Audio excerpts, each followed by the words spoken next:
right. Good morning. Good morning. Good morning. Sorry I'm late. What's going on, Ashley's Corner? A Last Laugh podcast. What's good? What's good, man? Kaz Romont, what's going on? Hey, that's nice to say. I appreciate that you like the chat. Errol McKinney in the building. Hold on, let me hit this mute. Adrian Molina, what's up, brother? I saw you, man. Thank you for your support, bro. Hold on one second. Let me get this.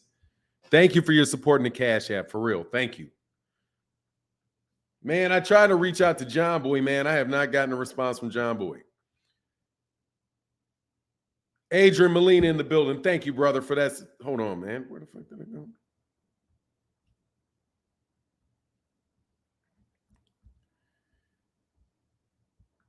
Much love in that super chat.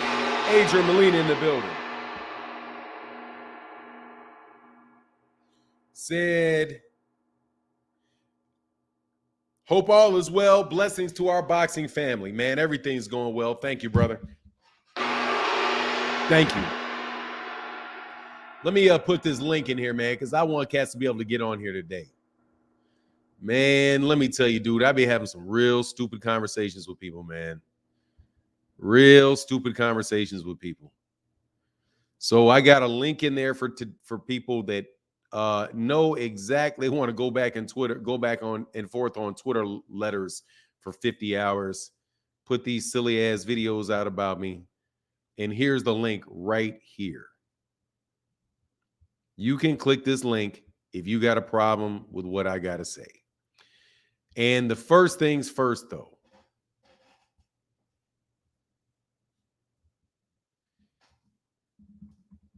There's some news that came out yesterday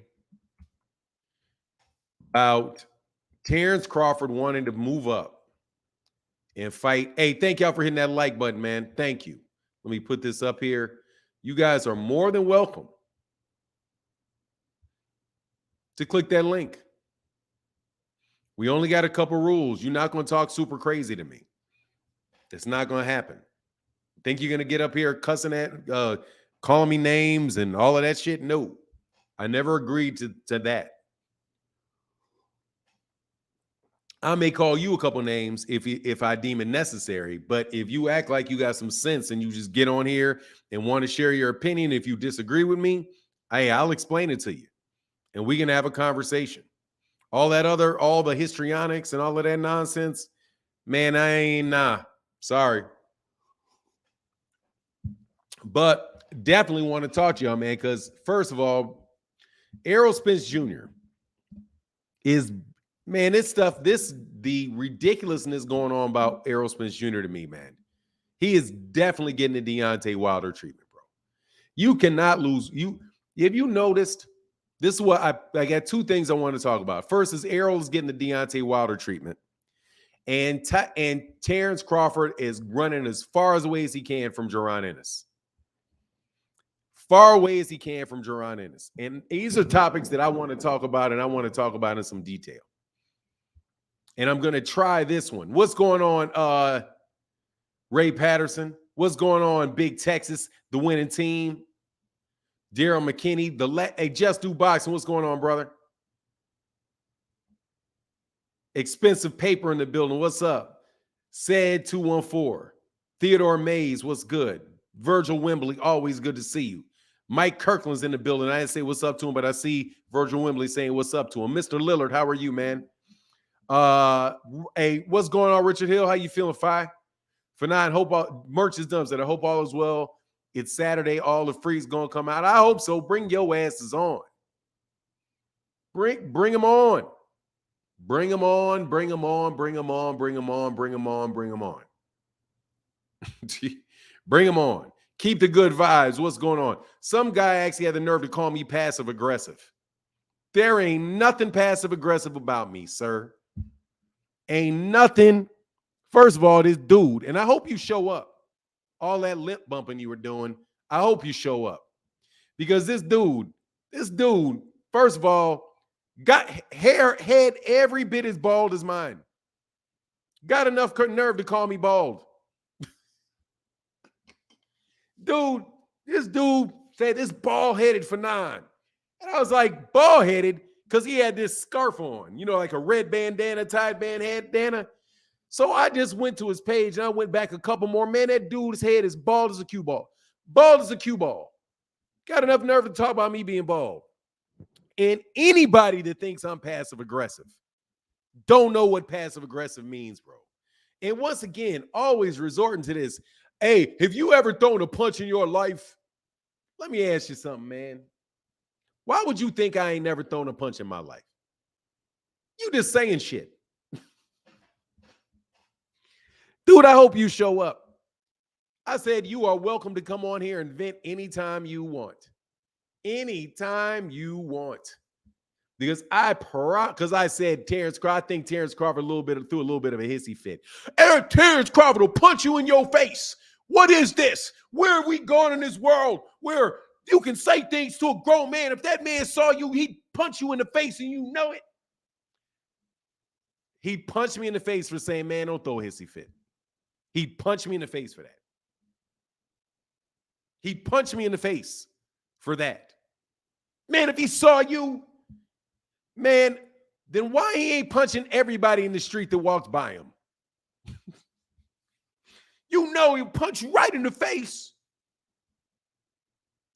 Terence Crawford punches me in the face. Right in the face. Try not to break any teeth. Because, dog, I'm going to take a year's vacation suing your ass for assaulting me.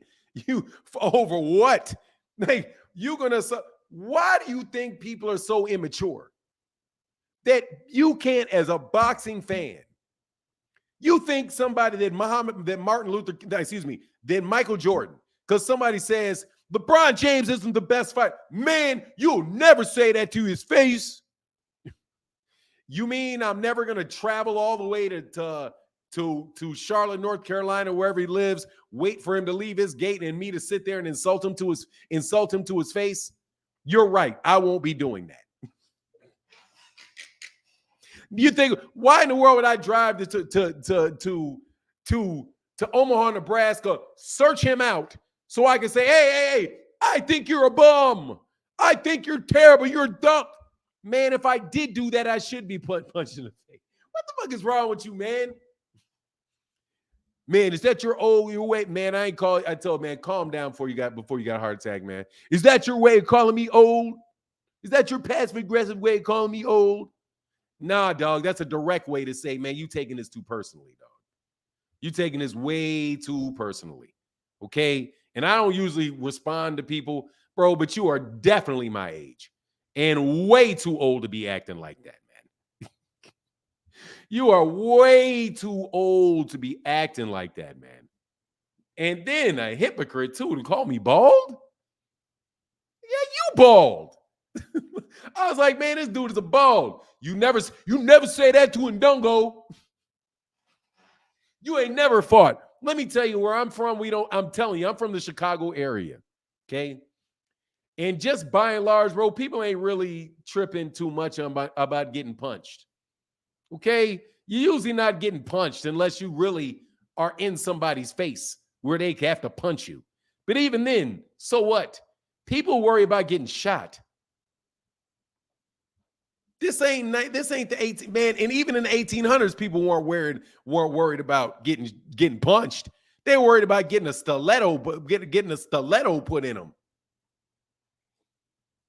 Anthony Page, click the link and shut your dumb ass up. Ain't nobody give a fuck what you think. Move on to talk real boxing. Man, I'm going to say whatever I want to do it. I'll say whatever I want to talk about, whatever I want to talk. Click the link. The link is right there if you want to talk real boxing. Man, talk real boxing. I'll talk about whatever I want to talk about. What are you talking about? I will talk about whatever I want to talk about. If I want to talk about Niger, if I want to talk about Niger and Ikawa, I'll talk about Niger and Ikawa and how these sellout countries about to try to invade Niger because they masters told them to. I'm loving what's going on in Africa right now. Now's the time for Africa to show some backbone. Okay? I'll talk about whatever I want to. Betty don't know what stilettos is. A stiletto, that knife, yak. That's what I'm worried about. Them cats pulling out a knife. I ain't worried about nobody punching me. Please. That shit don't even hurt that bad. Getting punched in the face. Man, get the fuck out of here. All of that. Dude, look. Dude, I'm telling you, everywhere. That's what you worry about. You don't worry about somebody getting punched. Man, I'm big. I'm a big dude. I'm not worried about somebody punching me. You know why? Because first of all, 9 times out of 10, bro, it's not going to escalate that far. You got a beef, I'm leaving. What you going to search me out? You said that I should have taken a guarantee. I mean, oh my God, what do you mean? You saying to somebody that I shouldn't that I didn't need a guarantee? Man, get your dumb ass on this channel, man. Man, I think you took too many punches. How about that? I've taken some punches, I've given some punches. I think you took too many punches. Punch that link. Anyway, this for the duck comments. Man, please. Everybody's trying to punch everybody, man. I'm trying to wrestle you. Man, I ain't wrestling you. The fuck you want to grab on me for? Man, go on about your business, count your money. Anyway, back to this Errol Spence Jr. getting the Deontay Wilder treatment. This is the Deontay Wilder treatment, man. If you've not noticed this. People that do not, and I'm going to say this because I think it's, at this point, it's almost exclusively PBC fighters that get this. What's going on, Ray Wallace? It's almost exclusively PBC fighters that get this treatment. They are ducking and avoiding people. They are garbage. They have never beaten anybody. They're flat-footed. They're basic. They throw wild punches. All of that, right? Everybody that they beat, none of the wins count. And then when they lose to a fighter that everybody said they wanted to see him fight, then they become a great win for that fighter who becomes the greatest ever. And they are bums that need to retire and need to leave the sport of boxing. That's what I'm calling the Deontay Wilder treatment. Look at this. Listen to this. Ain't nobody ever compared Terence Crawford to Sugar Ray Robinson. Never. I have been, other than me. Excuse me, I'm sorry. Other than me. I'm literally the only person I've ever heard say, he reminds me of Sugar Ray Robinson. That's who, what fighter does Terence Crawford remind you the most of? I said Sugar Ray Robinson. Me. Just a look at the two, right? So now, for some reason, people think he's greater than Sugar Ray Robinson. He's greater than Floyd Mayweather Jr., right? All of a sudden.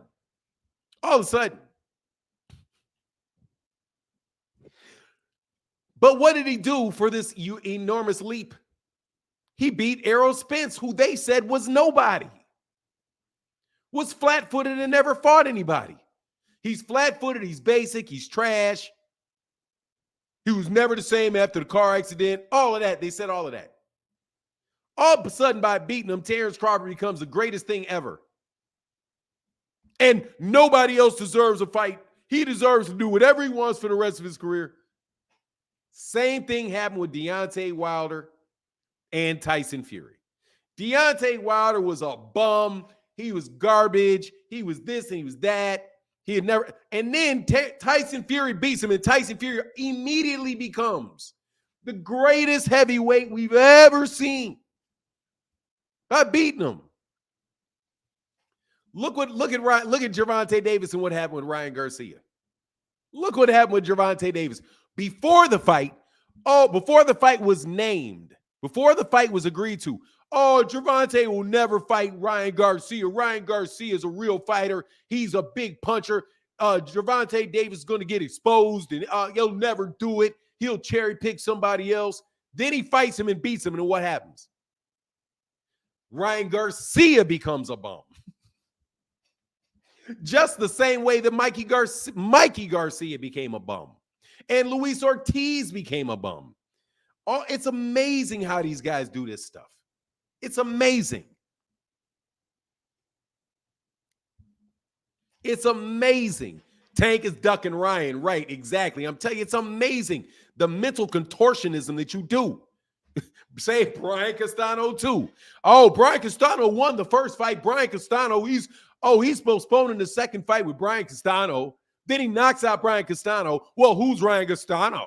Brian Castano's nobody. Meanwhile,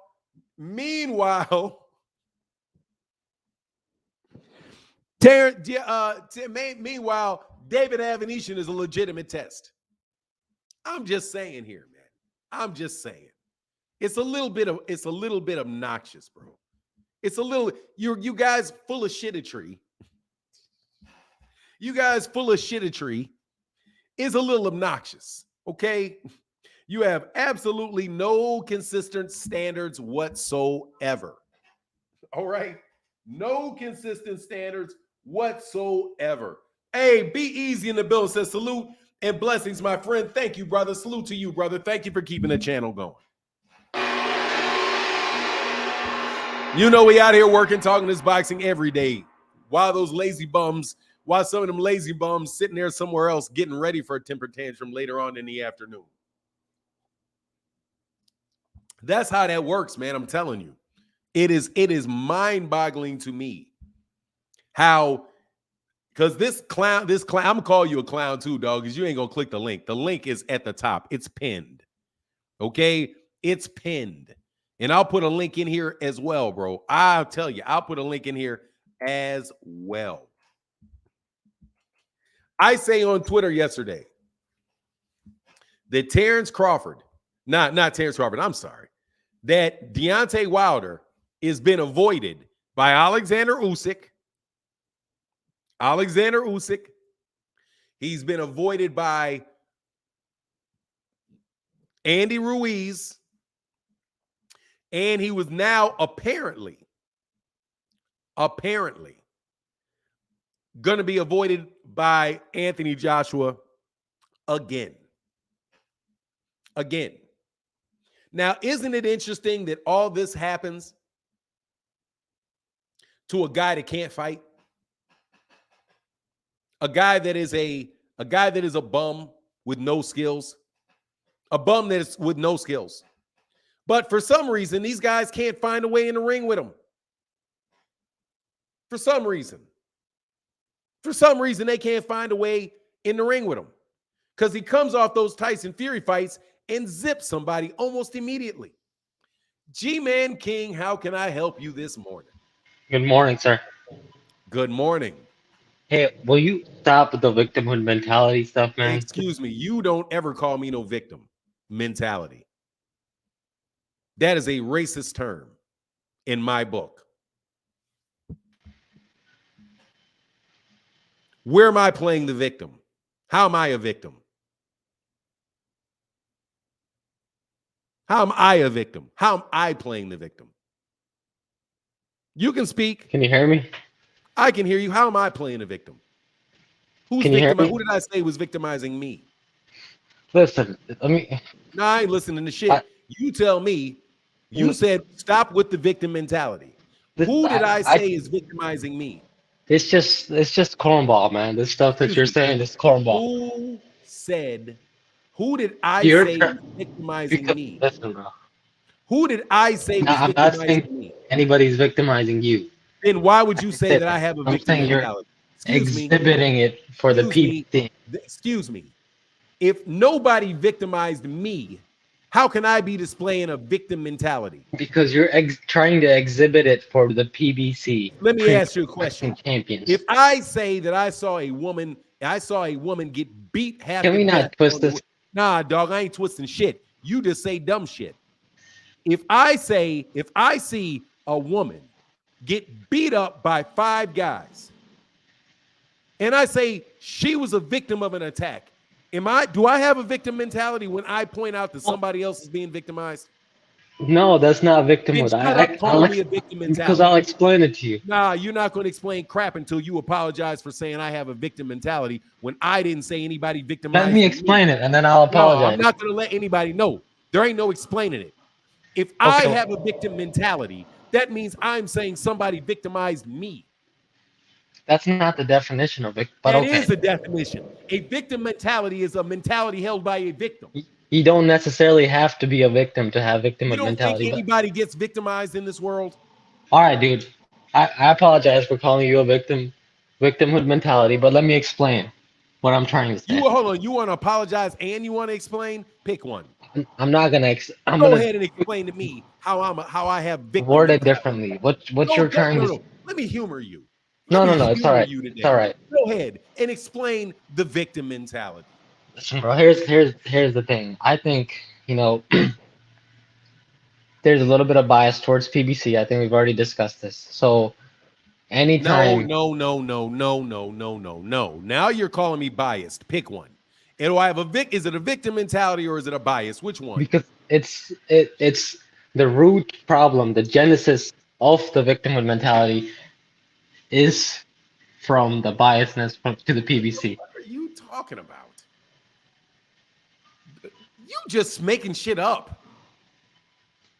Dude, seriously, you need to stop repeating buzzwords. You repeat What do you mean? buzzwords. What's a buzzword? Buzzwords. Genesis First of at all, the beginning. you don't ever want to say what you really mean.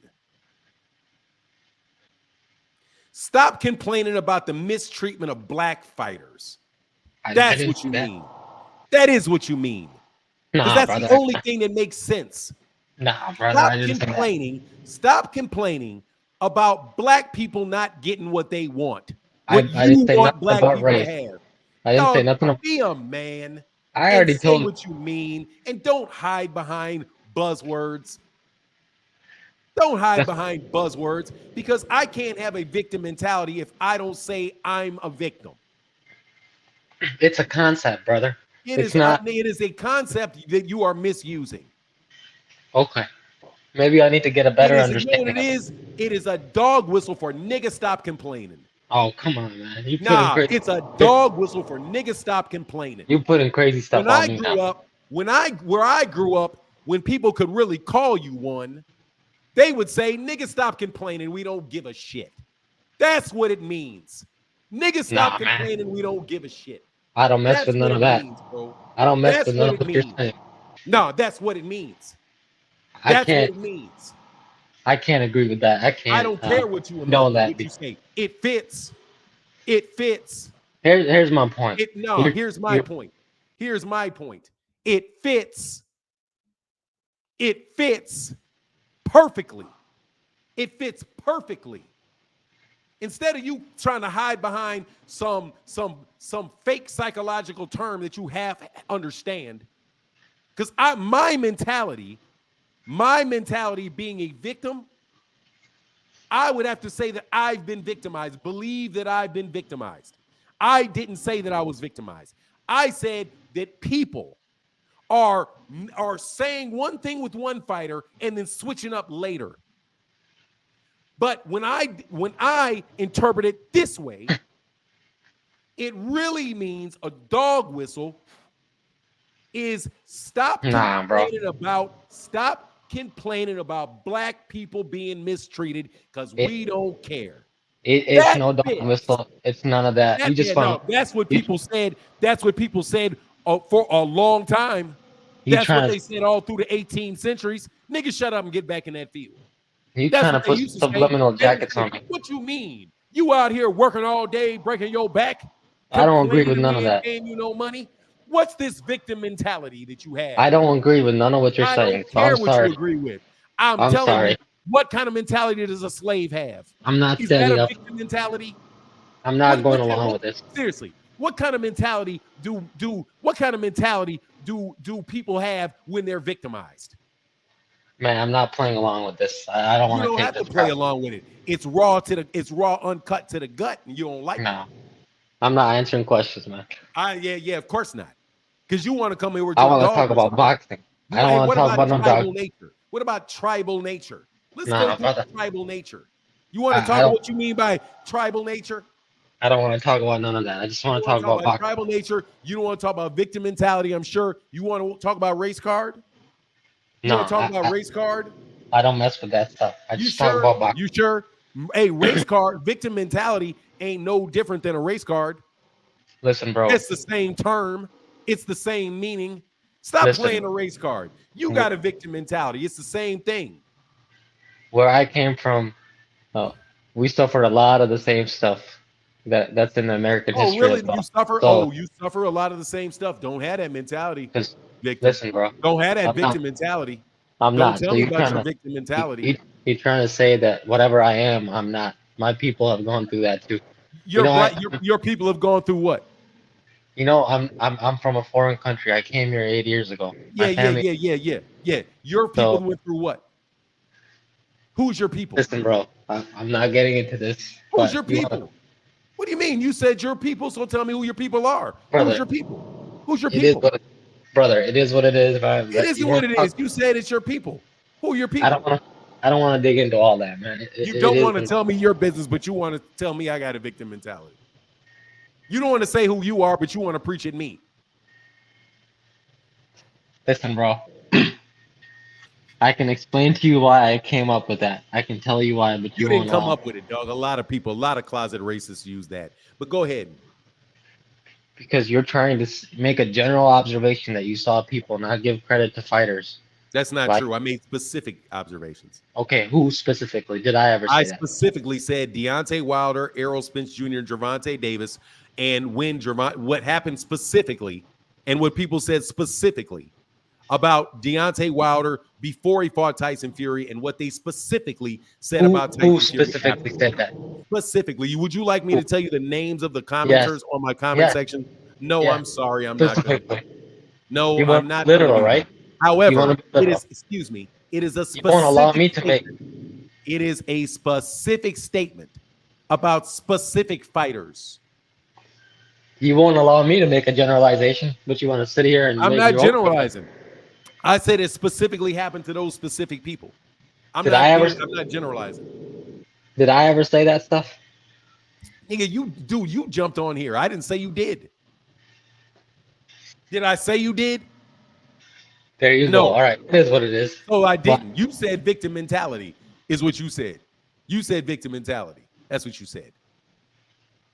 You brought up that racist dog whistle and threw it in my nah, face. man, don't even bring Yes, that you up. did. I don't. Yes, it's a I don't do racist. that. I'm gonna tell you. Let me politely tell you how this is how that's interpreted Nah, by bro. me. I don't stand by Racist that. dog whistle number one. Race card. Racist code word. Racist dog whistle number two. Tribal nature. Racial dog whistle number three. Victim mentality. Because guess what? If I'm a victim, what other mentality should I have? You If I'm a completely victim, what misunderstood what other I was saying. mentality can a victim have? Huh? It's impossible for a victim to have anything other than that. Because you're saying that those PBC fighters, their opponents have been mistreated because of I didn't say their opponents them were being mistreated. PBC. I I'm didn't say saying that I didn't say their that their opponents were opponents were not mistreated. given credit because the fighters were being mistreated. Bro, you're That's not a what you were bright saying. guy, bro. Bro, you're It not a is what bright it is, man. You're not a You bright know, guy. you're You're trying to not a catch bright me guy, bro. in some sort of race trap that you want to catch me in, which I'm No, not. you threw a racist dog whistle at me. And I'm Nah, telling you bro. that's what that is. Nah, Just bro. like urban. We've got I, urban difficulties. I don't stand by Only that, but portion of the city that's considered urban is where black people live. It's a way not to say black people so you don't open yourself up for criticism for your underlying thoughts. I don't have any underlying thoughts because you You don't don't know have. what I I'm thinking. guarantee you. That we agree. You You don't don't know what have. I'm thinking. I agree. You do not have underlying thoughts. I suspect. There you go, I throwing more suspect shade at you me. don't But it think. is what it is. You're throwing more shade at me, but it is what it I is, man. am. I'm throwing it all at you because you jumped on here Listen, with bro. victim mentality, bro. Those Don't PBC jump out here fighters with some lost. racist dog whistles on my channel, dog. If you want to say what you think and you want to disagree, keep the dog whistles in your pocket because I can hear them. Okay, I don't jump out here. I don't jump out here and and try to use these phrases, which I know full well what they mean. That's what I hear when I hear that. The only person that can have a mentality, a victim mentality, only way I can have a victim mentality is if I have been victimized. And guess what? If I was victimized, that's the only mentality I should have, is a victim. A woman that has been a victim of rape should have a victim's mentality. It's a concept, bro, but it is what it is. It is, exactly. And she should have one. I never said she shouldn't. And so if black people have been victimized by racism, which we have, then we should have that same mentality too. Because if we don't have that same mentality, then how in the world are we going to deal with the thing that we were victimized with? I'm talking about fighting. Shut up. Black people have been the victim of racism. They have been. We have been. I never said I didn't believe any of that. That's not a lie. So if black people have a victim mentality, it's because they got freaking common sense. Because we know what it's like to be victimized based on the color in our skin. Because that's a reality that we live in. And you can use your dog whistle to try to guilt trip me. You're not going to trip me with your buzzwords. It ain't none of that, but man, it's all of that. It's all of that. I'm gonna let you carry on your show because I don't want to talk about this stuff, bro. It's all of that. You're not gonna jump up here with a racist dog whistle and have me not address that specifically to you.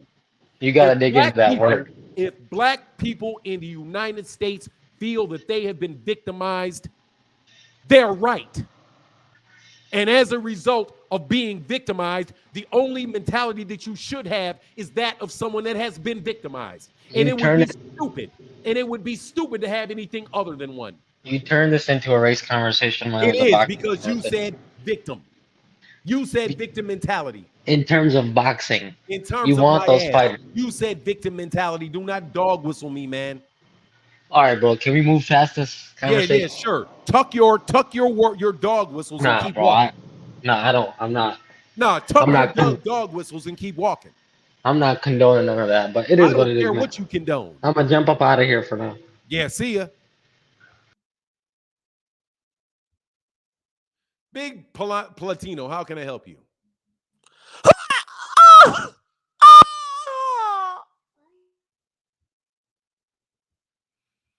Waited all that time for that, huh?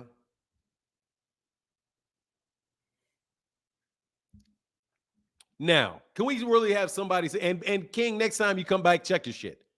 I'll do the same thing to Rick Glazier in a second. Fuck out of my face with them whistles. Get the fuck out of my face with them whistles. You ain't nobody in the gum on my channel talking about victim mentality. You dummies. You dummies. If somebody has been victimized, that's the mentality they're supposed to have. If somebody robs your house, breaks into your house, you are a victim of theft. Lock your doors. I have the mentality of somebody, because my house has been broken in, that I'm going to lock my doors and I'm going to make sure that I have an alarm system so that you don't victimize me again. Why? Because I've been a victim of breaking and entering. You sitting there using a dog whistle trying to convince people not to defend themselves and prepare themselves for the likelihood that you will be victimized again. It's okay for people from Israel to have that mentality, though. It's okay for them to. I dare you to go find a bunch of Jewish people and tell them they have a victim's mentality. I dare you. I dare you. You only try that with black people. Go tell them that. Oh, what are you complaining about? What are you complaining about? How long ago were the ovens? How long ago was that? You have a victim mentality. Go tell them that. But you gonna dance around black people talking about we got a victim mentality. You damn right I got a victim mentality. As in you ain't victimizing me with none of your damn dog whistles. Take your ass the fuck on. I know exactly what you mean by that. And if you don't mean that by that, well, fuck it. Better safe than sorry. Fuck it. Better safe than sorry. I will stand my ground. You're not going to put doubt the racist dog whistles on me. Don't do that again, King. Don't do it again. And go take that. Run, go tell that to Rick Glazer. Run, go back, run, tell that to Ricky. Don't come with them dog whistles, dog, because we're gonna call that. We're gonna explain to everybody that I speak snake. That's snake talk. C Mac said, keep up the good work. Yes, sir. We'll get right back to boxing. Fahim Sator in the building said, Bud Bandits have officially surpassed the Pactards as the most annoying fan base. Oh, they're terrible. They're not even. I like Terence Crawford's real fans, though. They what's up. Laws to Punch Out TV says, salute, brother Fanon. Hope all is well, sir. Yes, sir. And hey, man, I enjoyed your live stream yesterday. I don't always comment, man, but I get all your notifications. Laws to Punch Out TV. Thank you, brother.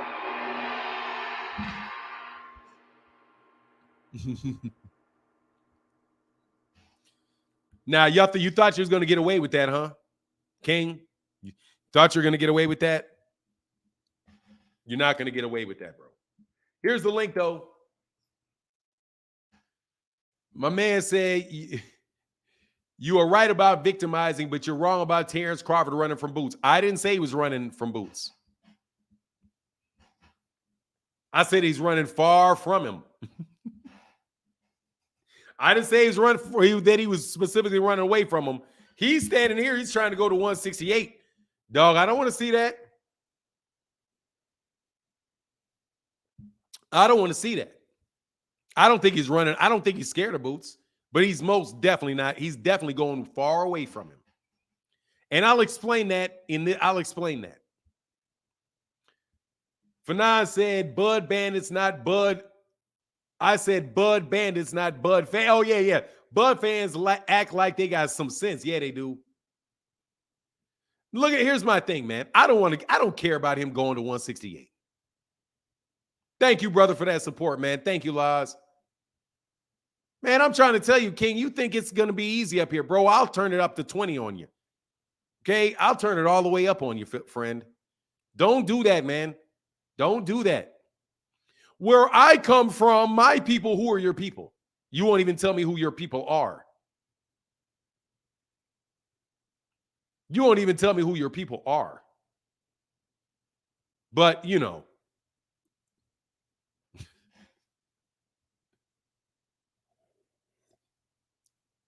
I'm sure your people have been through it.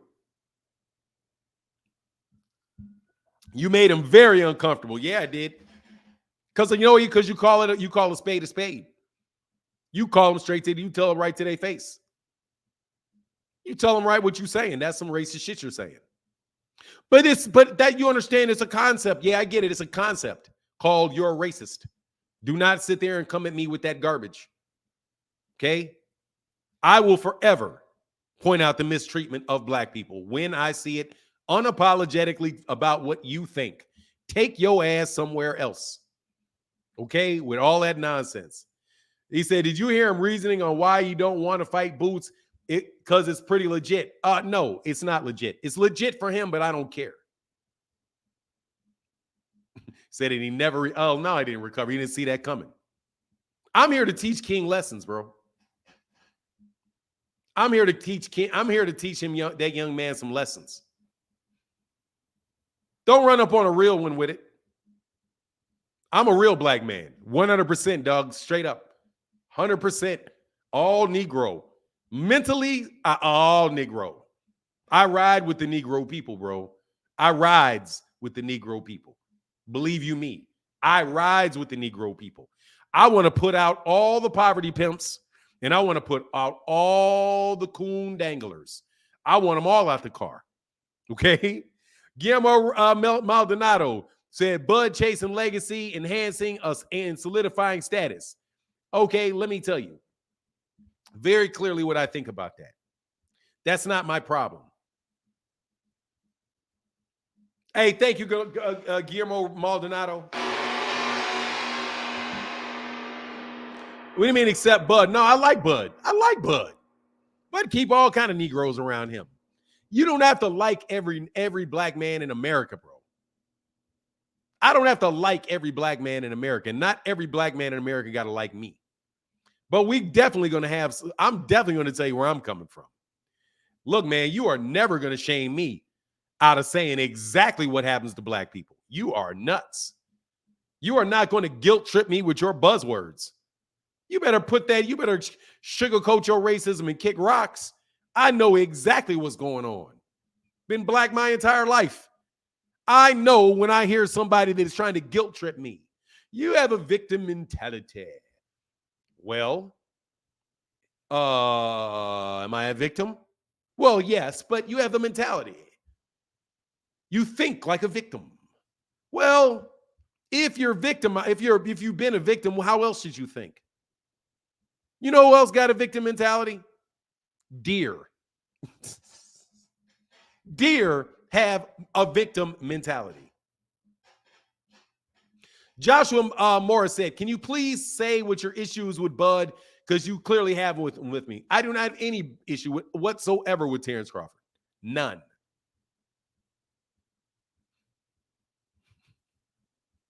I have no problem with Terence Crawford whatsoever. None. There you go. Now, if you like to click the link and try to dissect that statement, feel free to do it. Feel free. Deer, but back to the original, deer have victim mentalities. And if they don't, they're going to be a meal. Okay? I suggest that if you've been victimized, you rapidly grab a victim mentality. As fast as you can. You better not walk in that lion's den and not think that they about to eat you. That's what they want you to do. They want you to say, you all don't think like a victim. Just come on in this cage. Just come on in this cage and give it up. Be a man. Stand up. Get your ass out of here, bro. If Anon is so unfair to your favorite fighter, then why do y'all come here? First of all, I'm not unfair to Terence Crawford at all. I'm not unfair to Terence Crawford, not at all. Not never, not none, not at all. I am 100% analytical. I'm stuck on Spock mode.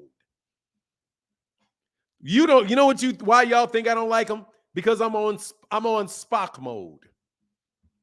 You know Spock from Star Trek, Dr. Spock. I'm on Dr. Spock mode with him.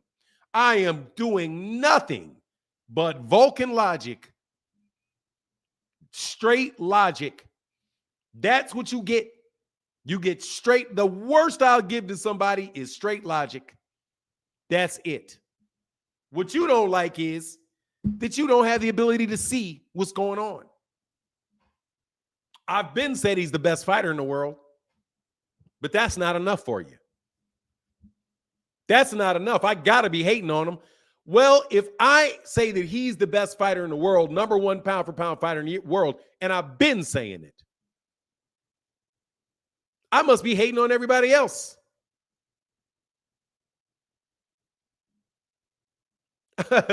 I must. Oh, Mr. Spock. Yeah, Mr. Spock. Thank you. I'm Dr. Spock, too, on them clowns. Mr. Spock. Yes, thank you. Mr. Spock. Thought it was Dr. Spock, but okay. Mr. Spock on y'all. I must be hating on everybody else? Must I? If I say Terence, and I've been saying it, when you all were not, I must have been hating on him then too, huh? But anyway, let me tell you why I don't care about this 168-pound call out. Because I am consistent. Do you know what will happen? Do you know what will happen if what Terence Crawford says is true? Do you know what will happen? Watch this. Canelo Alvarez will fight Jermell Charlo, then he'll fight Terence Crawford.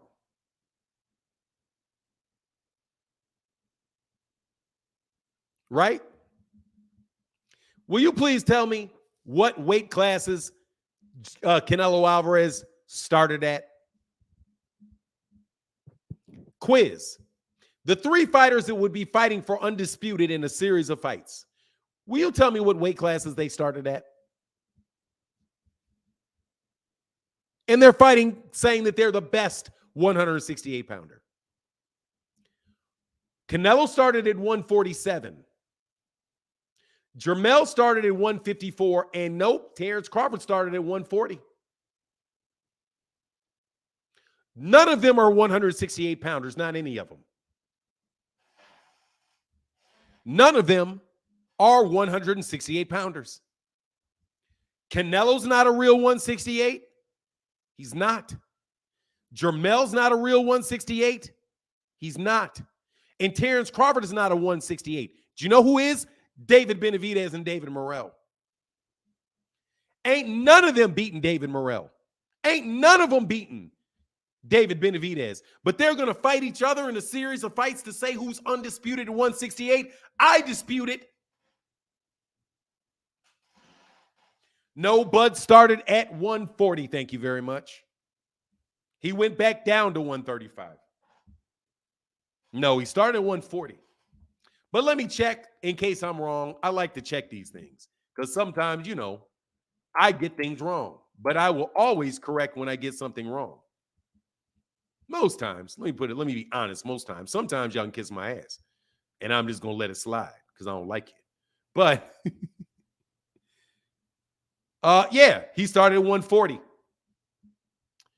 He started at 140.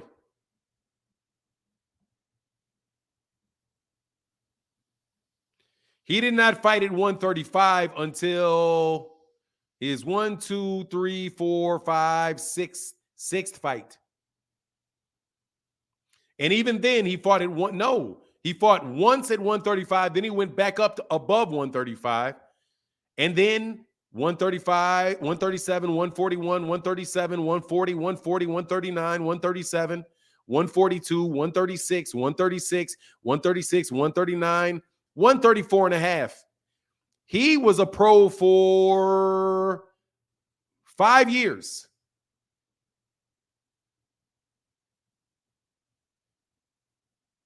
Actually, he wasn't even at 135 before he fought Pretis Prescott. He didn't go back down. He didn't actually start fighting at 135 until after he beat Pretis Prescott. So 100 and let me go back to Pretis Prescott and type in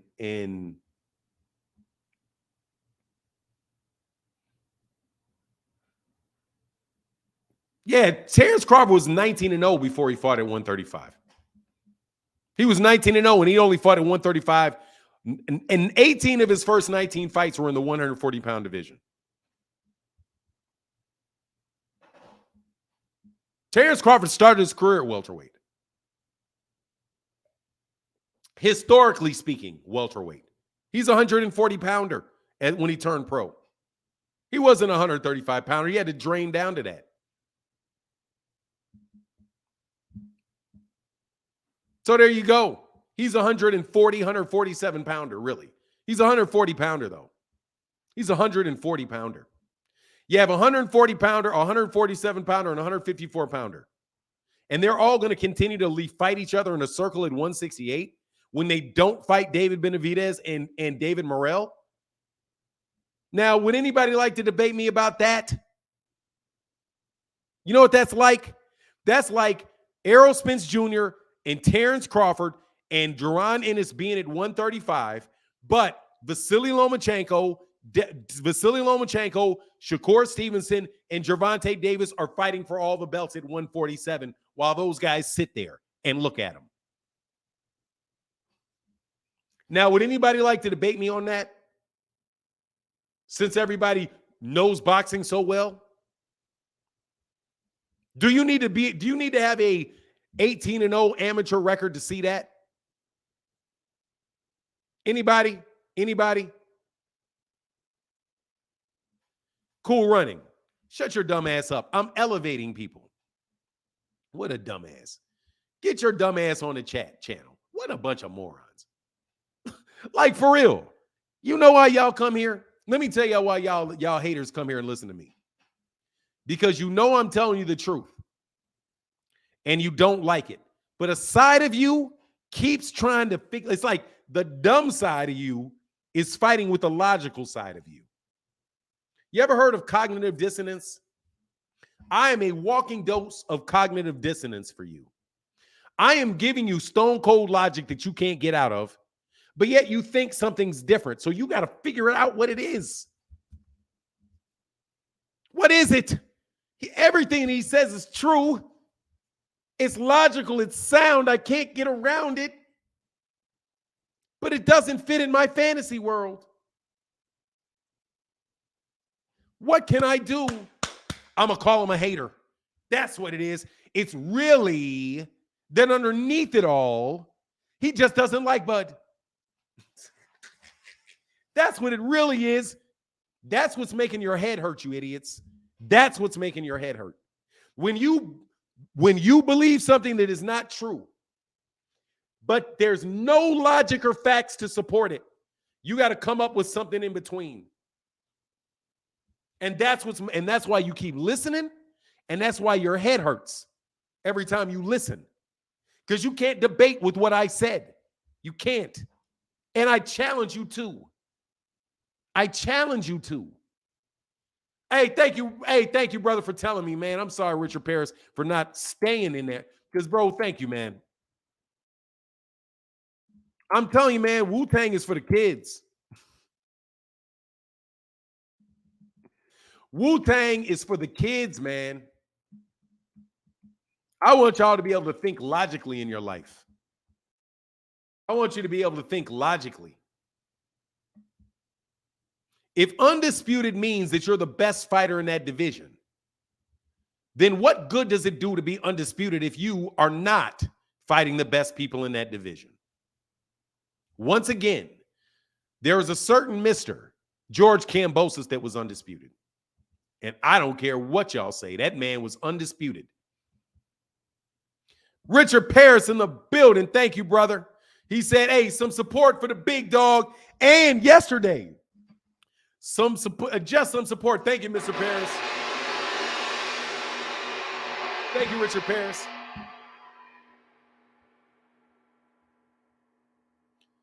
Now get your ass back up here, King. Dog, seriously, I'm gonna spank you for that shit. Like, you're gonna get mopped every time you do that. You gotta understand that this right here ain't no dumb Negro. Okay, these Negro right here. I'm telling you, bro, I was good enough to have a debate and conversation with Kwame Ture. You can't tell me shit. And I mean it. Now, I wasn't talking too loud. But, man, I talked to Kwame Ture, God rest his soul. And he looked at me like, I was like, yeah. Because, you know, when you're in the academic world, sometimes you want to flex your brain a little bit for some of the greatest thinkers to walk.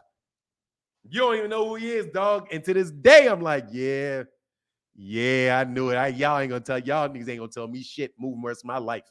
And I mean it. Y'all ain't gonna tell me shit. From there on in, sit with him, you know it. Only person that scared me, I ain't gonna lie, dog, is John Henry Clark, bro.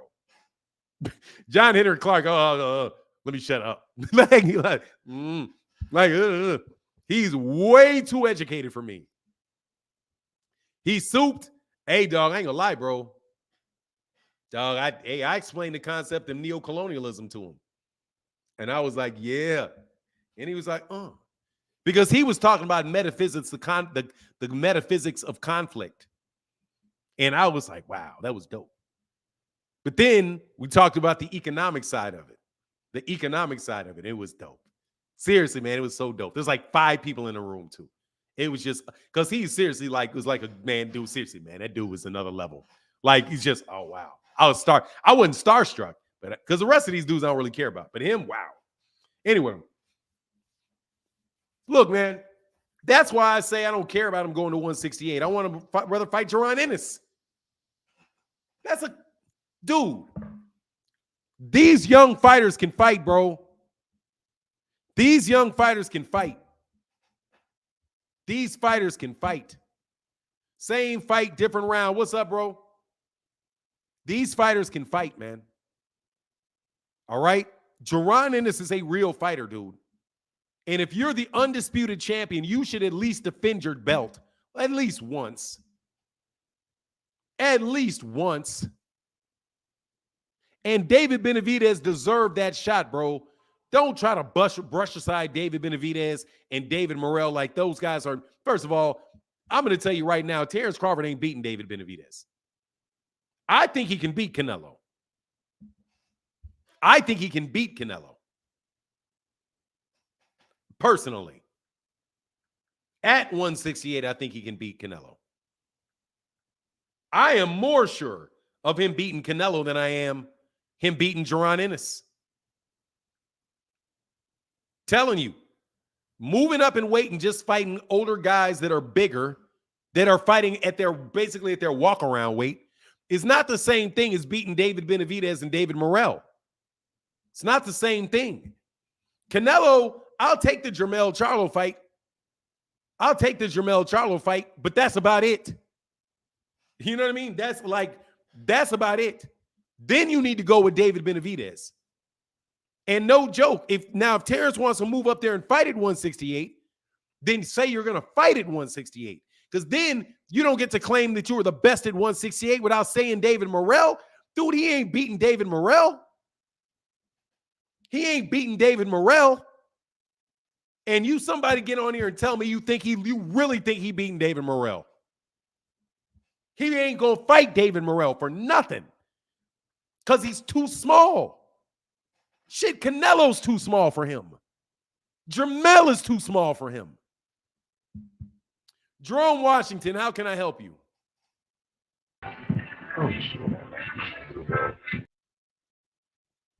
Jerome Washington, you weren't trying to show your face? He won't beat Canelo? No, he may beat Canelo. Terence Crawford has everything he needs to beat Canelo. Provided that he's got fast feet. Terence Crawford's a hell of a fighter, man. Terence Crawford is a hell of a fighter, man. But don't tell me the size don't matter. David Morrell is not a light heavyweight, homie. David Morrell is a 168-pounder. He is a 168-pound champion. That's what David Morrell is. He's a 168-pounder. I'm telling you, I am not picking against Terence Crawford against Canelo Alvarez. I'm not. I'm not. Sorry. You act like that's easy money. I'm not acting like that's easy money. It's not. Terence Crawford can beat that guy. Has the ability to beat Canelo Alvarez. I believe that. Pull out Bannon. I don't care what he's looking for. I'm a fan. I'm talking about what I want to see. I'm not talking. He's going to do whatever he wants to do. He don't work for me. He don't work for me. But it doesn't matter. That don't mean I can't say it. I don't work for him. Just because he's looking for something and that's what he wants to do, that doesn't mean that I can't say, nah, I don't want that. Nah, I don't want that. If you want to go for first of all, because this undisputed stuff is getting annoying. Because you got guys that are, I'm undisputed. Devin Haney's undisputed. Man, he didn't beat the best guys at lightweight. He never proved he was the best guy at lightweight. The only undisputed champion that I know that really proved that they were the best in that division, Terence Crawford, I believe he proved it to this point when he beat Errol Spence Jr. But guess what? He got there after a certain Jaron Ennis already got in position to make the argument that it was him. Tim Tszyu ain't no Jermell Charlo. I mean, Tim Tszyu ain't no Jaron Ennis. He ain't no Jaron Ennis. Jerome Washington, how can I help you? How you doing, man? You all right today? I'm doing well. How are you? I'm doing all right. All right. I've been listening for a minute. It's actually my first time ever talking to somebody on YouTube. But now I just like a question like, who do you think he should give Boots this chance before he try to go up like the Canelo? I'm talking about Terence Crawford. I'm sorry. Think he should fight Boots first or you think the Canelo? Let me tell you what. I got to distinguish between what I think he should do, Uh-huh. and what I want to see. Because those are two different things, right? Because what I want to see is I want to see him fight Jaron Ennis. Because I think Jaron Ennis is a very good fight for him, and I think that fight proves who the best one guy at 147 is. As of right now, I don't know who's better between him and Jaron Ennis at 147. Now, from his viewpoint, if I'm looking at it if I'm looking at it from his point of view, I understand why he could say, nah, I don't want to fight Jaron Ennis. I've only got a few fights left. I want to fight Errol Spence rematch. I want to fight Jermell Charlo or the winner of Jermell Charlo and Canelo Alvarez at 168. I can understand why he would want to do that because that's his money, right? That's his money. Yeah. Just like I would like to see Anthony Joshua fight Deontay Wilder. I have a suspicion though that do that. Yeah, I have a suspicion though that Anthony Joshua's teams are thinking, dude, we can get a Tyson Fury fight and got a better chance of beating Tyson Fury than we got of beating him. Because he's gonna knock him the fuck out. Like you got to worry about just literally your ass going to sleep against him. So we may be able to get more money getting in there with Tyson Fury, and we got just as good a chance of winning. But what I want to see is that fight. So that's why I keep saying that I'm a boxing fan. I don't work for Terence Crawford. And Terence Crawford is a boxer. He don't work for me. So he's going to do, I can understand why he would make the moves that he makes. I'm telling you, though, that as far as him going to 168, and if he was, that's definitely a feat to move up 2 weight classes and beat Canelo. But that doesn't prove that he's the best at 168 because Canelo ain't proved that he's the best at 168. Yeah, Canelo. I don't want to fight David Benavidez, but David Morrell, because David Morrell ain't no joke, man. I'm telling you, David Morrell at 168 is like Jaron Ennis at 147. I kind of want to see the Terence at Boots, but like you, I don't think it's gonna happen because he's chasing money right now. But yeah, that probably would be the best fight going. Yeah. But I just was calling it. Oh, go ahead. I just was calling it, man. This is actually my first time doing it, man. I'm a fan. You have a good show, man. Appreciate it. Man. Appreciate you coming by, man. Thank you for answering. Thanks for the questions. Get back with you, sir. All right. Norman Burton says size don't matter. Bro, size matters a lot. You tripping if you don't think size matters. Go fight Deontay. If size don't matter, then tell Canelo to go fight Deontay. If size didn't matter, they would be at heavyweight. They're not going to heavyweight to fight Deontay because Deontay will absolutely positively ricochet. He will ricochet Terence Crawford's head off the canvas. Ricochet it off of it. Will hit him in his head. Boom. His head will hit that canvas so hard it will bounce and slide. It will literally be the first time somebody gets knocked out so nasty that their head will bounce and slide. Ain't no way. How can I help you? Listen, bro, you out here spewing that rubbish again, bro. Listen, explain to me the logic behind you got Boots having a better chance of beating Terence Bud Crawford instead of Canelo Alvarez. Where do you get your logic from? And you got Anthony Joshua having a better chance against Tyson Fury. Start at one time. Stop it. It's just a you stick to one guy at a time, dude. You all swole up, dog. You got beat up.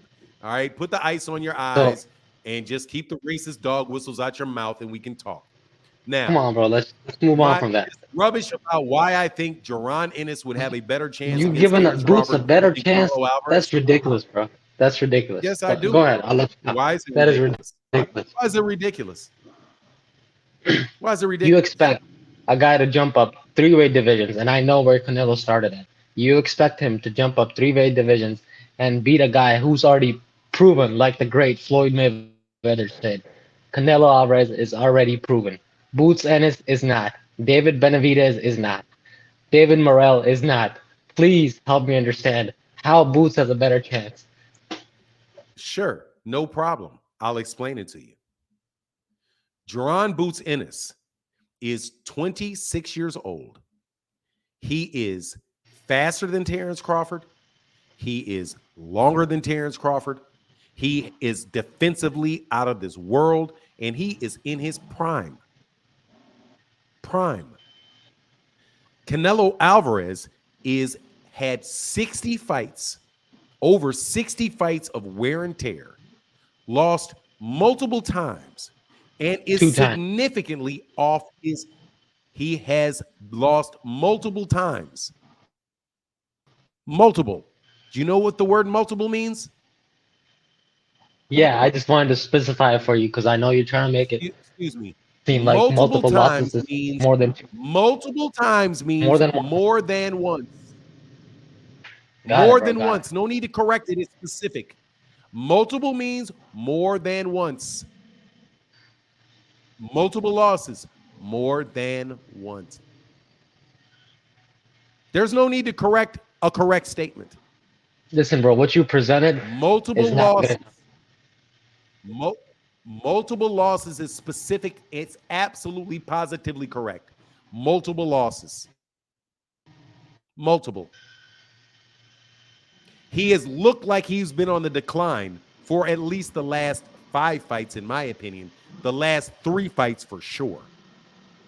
Between Bivol, John Ryder, and Gennady Golovkin 3, he looked as if he was on the decline. He had a broken hand. He's mentioned this before. He's had a broken hand. He was not 100%. I'm explaining my logic. This is my logic, not yours. So he looks like he is. All right, I'm gonna sit on mute. Dude, will you stop? I'm giving you my logic. So he has lost multiple times. He has looked like he's on the decline for a while.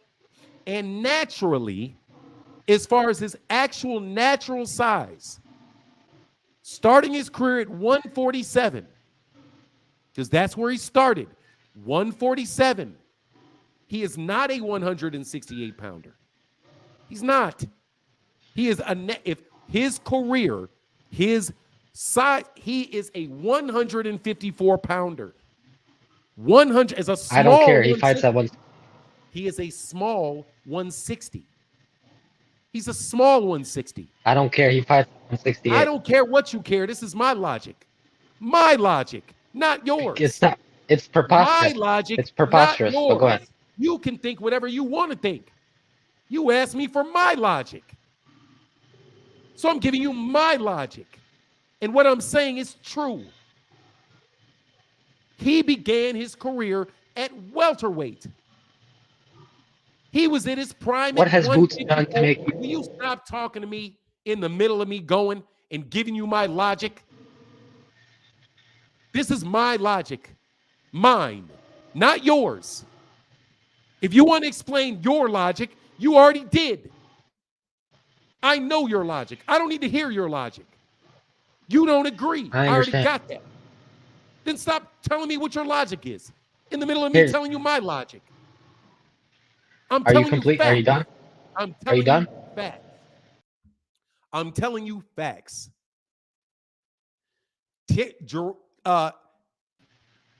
Terence Crawford is taller than Canelo Alvarez. No, he's not. Taller than he is. No, he's not. He is taller than him. 158. Shut your ass up. I'm giving you my logic. I have stood next to Terence Crawford. I've been around Canelo. Terence Crawford is taller. If he's not taller, he's the same height.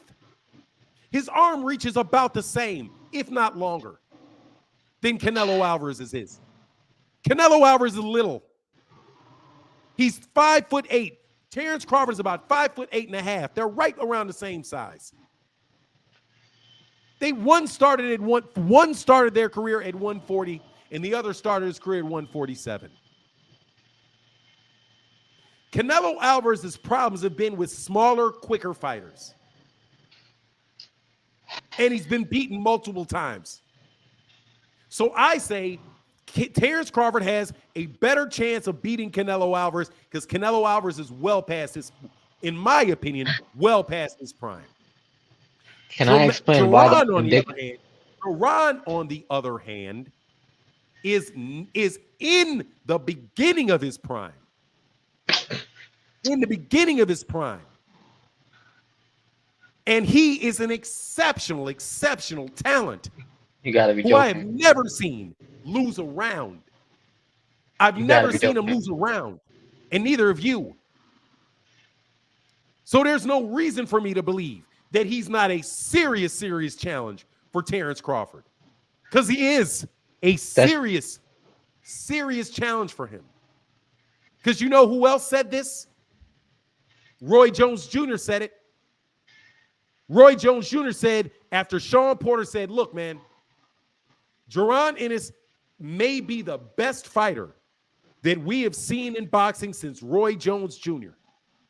That's what Sean Porter said. Roy Jones also said. And Crawford. Do you know what Roy Jones Jr. said? He said, yeah, he's probably right. Listen, bro. That's my lot. Nah. You gotta let me talk, brother. No, I don't. I don't have to do shit. I can throw your ass out. Brother, keep the R on that. Keep the R on it. Don't put that on the end of it. I ain't your brother. Brother, not brother. Brother.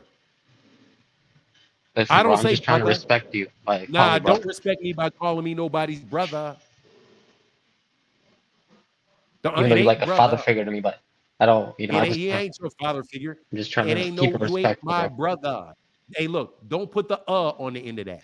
Brother, I'm okay with. Brother, dude, you can get the fuck up out of here. And if you don't understand if you don't like me calling you brother, I'll call you. You say brother. I'll call you brother. Pronounce that R like pronounce I'll that call you R brother. Then. Don't put that A at the end of that because that's condescending. I got another racist dog. It's another racist dog. Listen, bro. I got no beef. I'm gonna call you brother. I got a victim mentality because I got a victim mentality.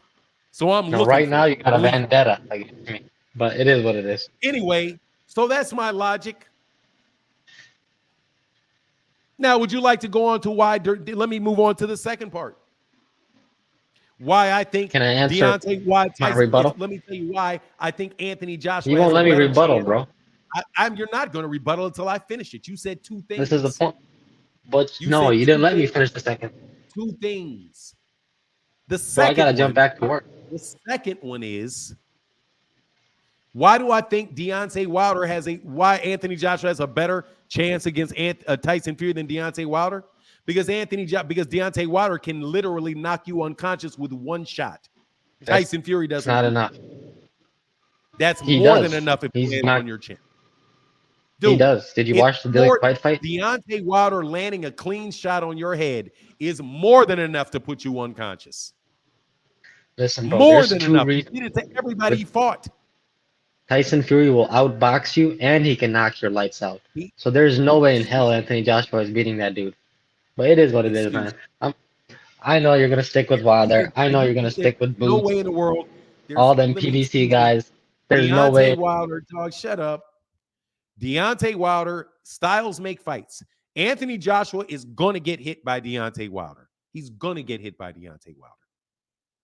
He's gonna get knocked out by Deontay Wilder. That's almost a guarantee that that's what's going to happen. Because Deontay Wilder will absolutely knock you out if he hits you. Let me tell you this, brother. Everybody he fought. Ain't nothing in life ever a guarantee.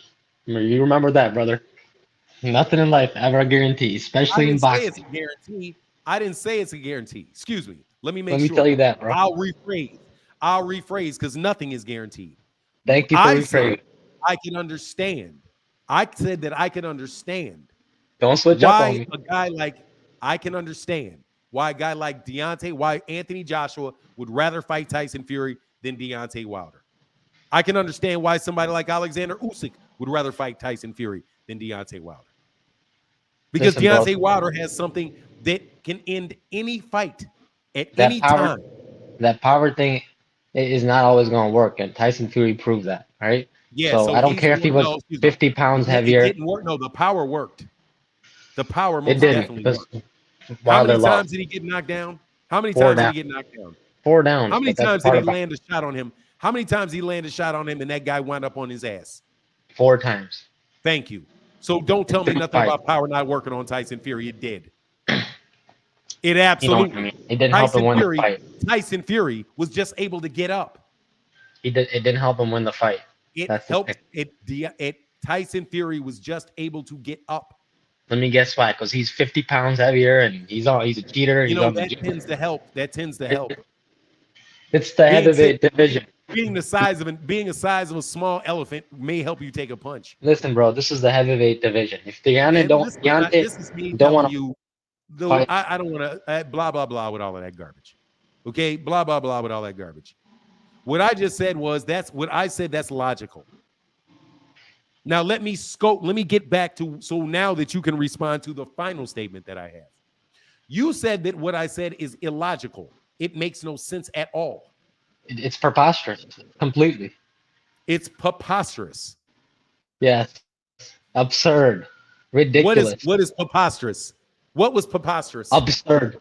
Ridiculous about what you said. You sitting here and telling me a guy that's proven in Canelo Alvarez, Boots has a better chance of beating Crawford, who's in the same weight division as Terence Crawford, whereas Canelo Alvarez is 3 weight divisions higher.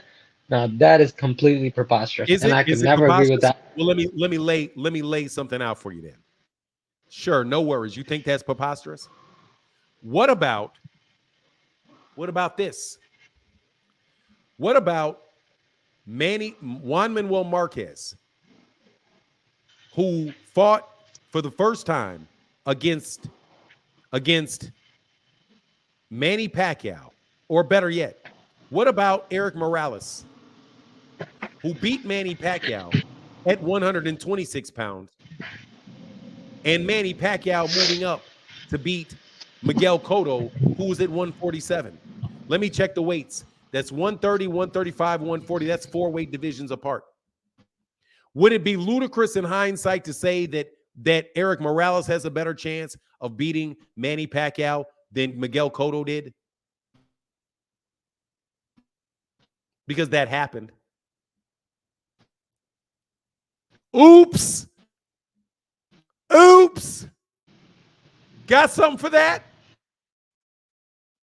Oops.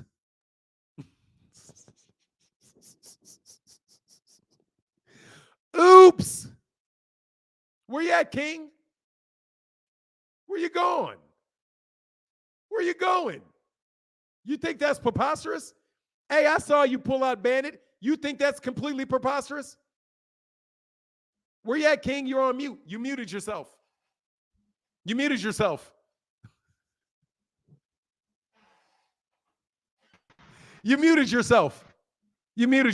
Can you hear me? Hey, what about this? What about Gary Russell Jr. Can you hear me? Jojo Diaz? Hello? What about, yeah, I can hear you now. What about that example? Okay, my bad. What about Manny Pacquiao? Listen. What about Manny Pacquiao doing it with Eric Morales and moving up to beat Miguel Cotto and Oscar De La Hoya? Easy debunk. You want to know how? How? Easy debunk. Let me debunk this garbage right here, right now. Listen, bro. You're comparing Manny Pacquiao to Boots. Lead in. Stop talking about how you're going to debunk it and debunk it.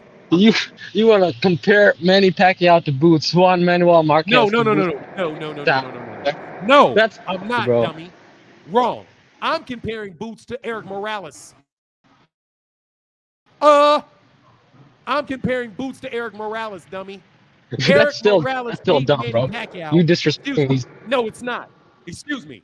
Sorry. Shush. Let me explain to you who I'm comparing, dummy. Eric Morales beat Manny Pacquiao. I believe it was at 126. Manny Pacquiao lost to Eric Morales, but he went up to 147 and beat Miguel Cotto and Oscar De La Hoya. So I am comparing Manny Pacquiao to Terence Crawford. I'm comparing Canelo Alvarez to Oscar De La Hoya and Miguel Cotto.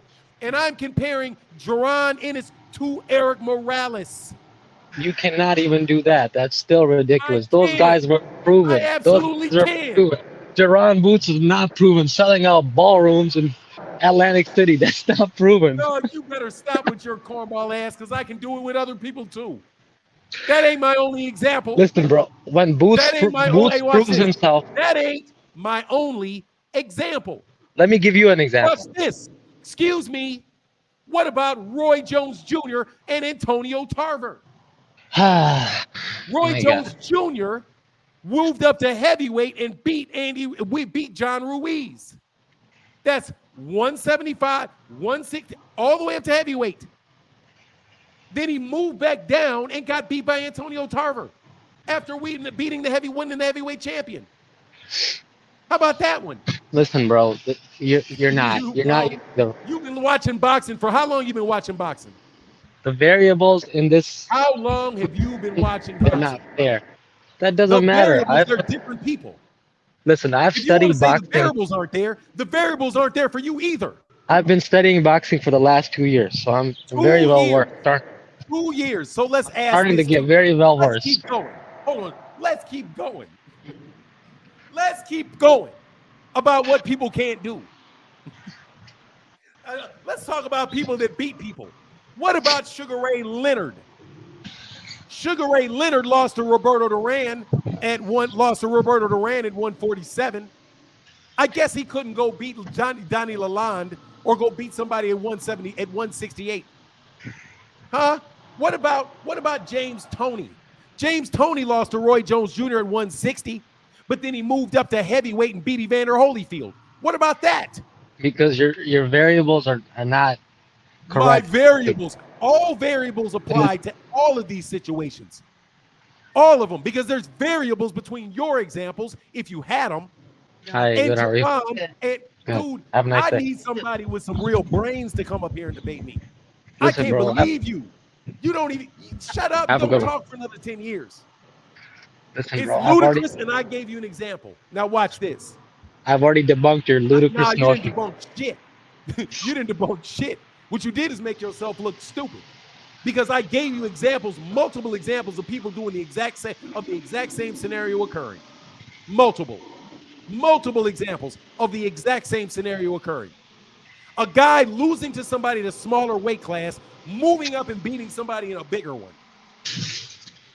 I've shown you multiple examples of that. Multiple. You good in there? Multiple. But you didn't say you don't agree. You said it was ludicrous. Listen, bro. You said it was ludicrous. Yeah, well, actually, I said preposterous. What's the definition of ludicrous? Hold on. Watch this. Let me finish. Come on. You want to start getting ludicrous definition. We go to the ludicrous meaning. A foolish, unreasonable, and out of place as amusing, hilarious. What is this? Foolish. How can I say something was foolish when how can it be foolish if I give you multiple examples of other people doing it? Because Jaron Boots Ennis is not on the same level as the examples that you gave me, and that's pretty obvious. He's not on the exact level as who? Is Eric Morales? No, he's not. Jaron Boots Ennis is not on. He's not on Eric Morales' level.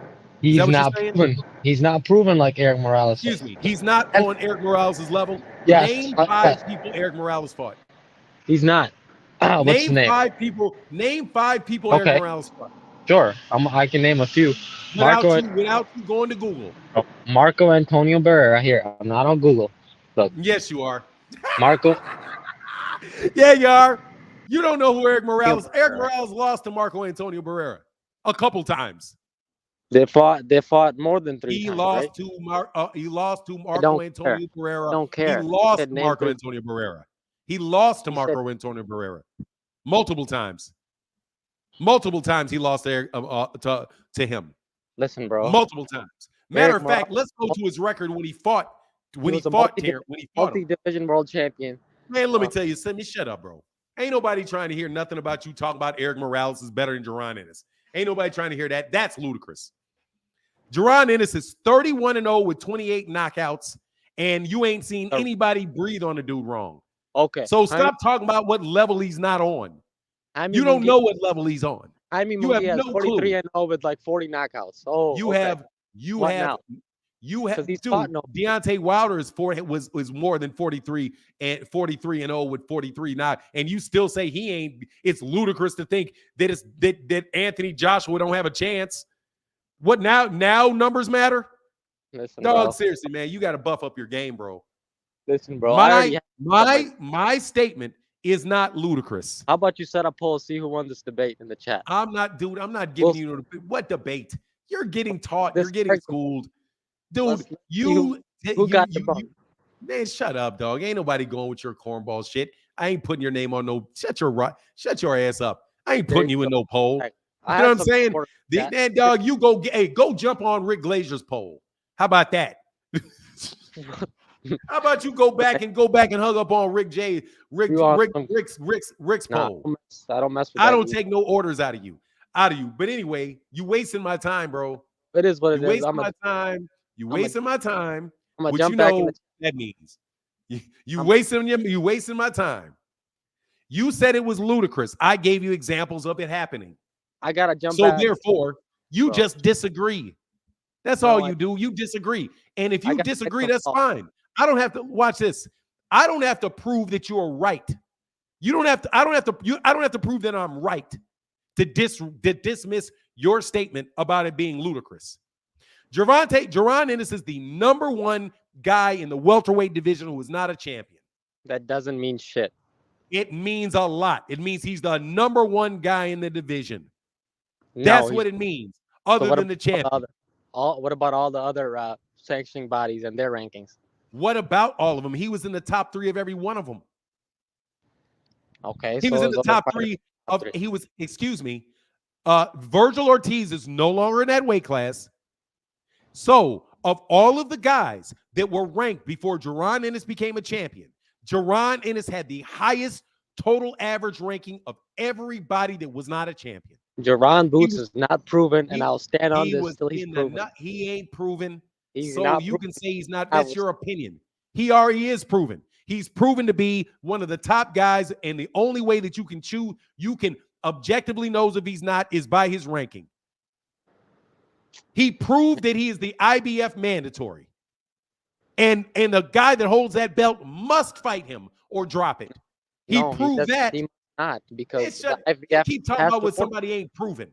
The IBF at a certain point in time, no fighter was proven.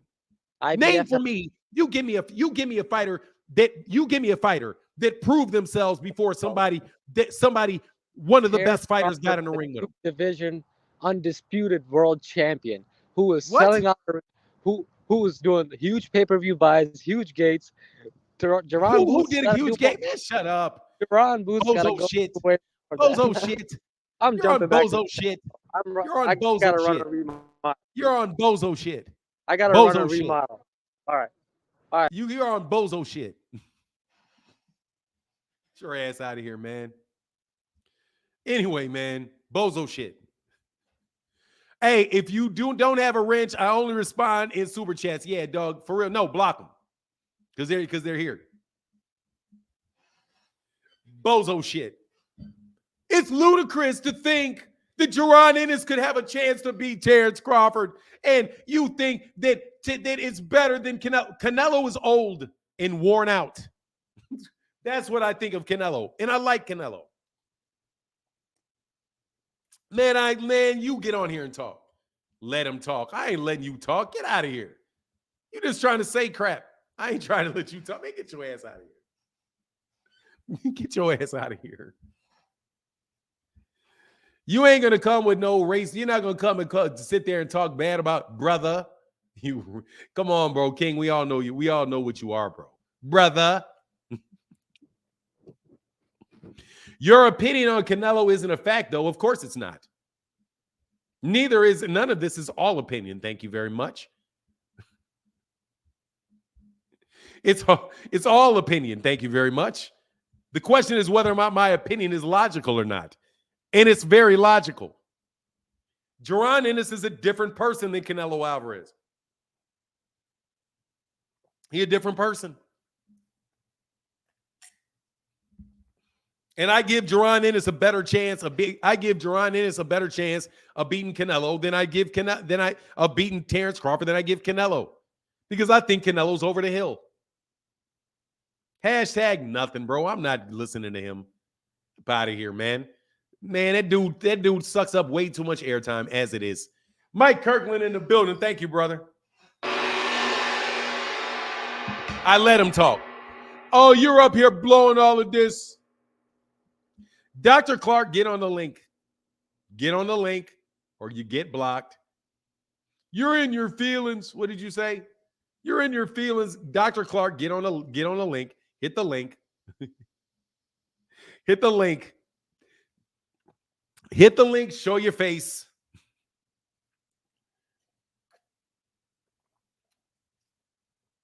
You ain't about to sit up here and convince me Jaron Ennis can't fight because you don't believe it. But for now, do you give Boots a chance against Canelo? I don't know. I don't think that's a question right now. I don't think it's a question right now. But I don't want to do any type of brother. I don't want to do any type of triangle stuff because that's not the question. It's not the question. It's not the question. Jaron Ennis isn't going to 168. Jaron Ennis is at 147. I don't think that's a good question. He's at 147. I don't know. I don't know if Terence Crawford is going to beat Canelo.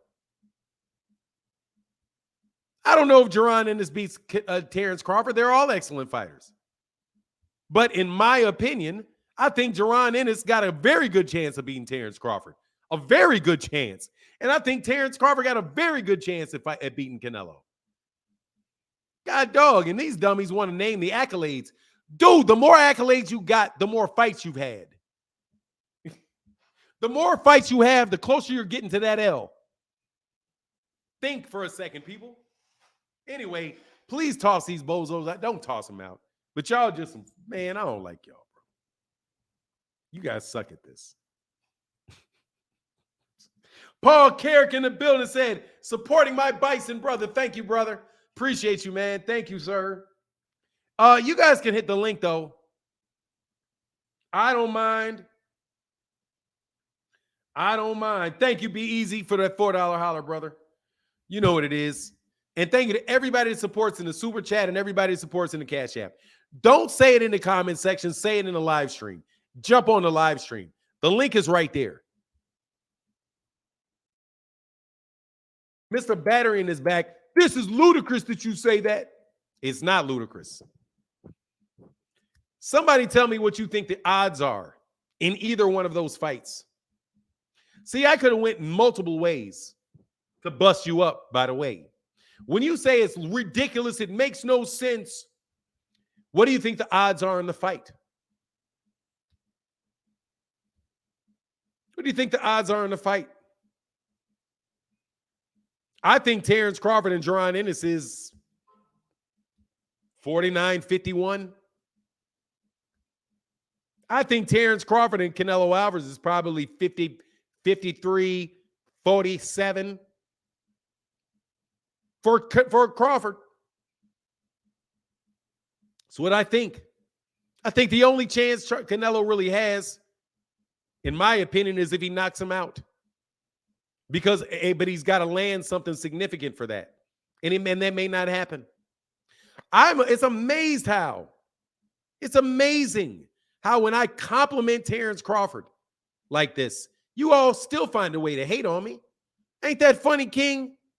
Instead of focusing on the fact that I say that Terence Crawford got a good chance of beating Canelo Alvarez, what's wrong with me thinking, let's piece this, let's do this by piece. Let's do this piece by piece. Why don't you guys tell me how I'm not hating on Terence Crawford by saying that Terence Crawford can beat Canelo? How is that the part that gets missed in translations? It's amazing how I'm hating on Terence Crawford no matter what. It's amazing to me. I'm literally thinking I'm giving Terence Crawford a lot of credit. But no, it's that I'm hating on Terence Crawford.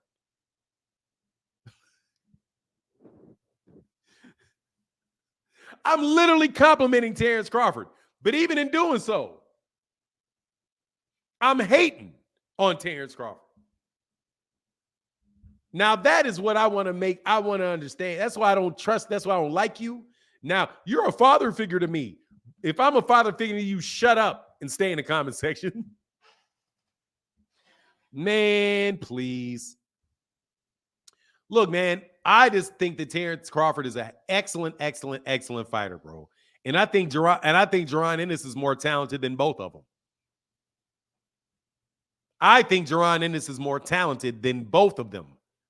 Both Canelo and Terence Crawford. I think he's more talented than both of them. That's my belief. And you can't tell me you're wrong just because it's not proven. You're just saying it's not proven. So what? It's not proven to you. Deontay Wilder got 40. Deontay Wilder, yeah, what? I said it. I think he's more talented. I think he's a more talented athlete than both of them. You want me to repeat it again? I think Jaron Ennis is probably the most talented fighter in all of boxing. I think he's the most talented. You guys keep waiting for him to get hit on the chin. Well, I need to see him get hit on the chin and knocked down so then I can say that he's not.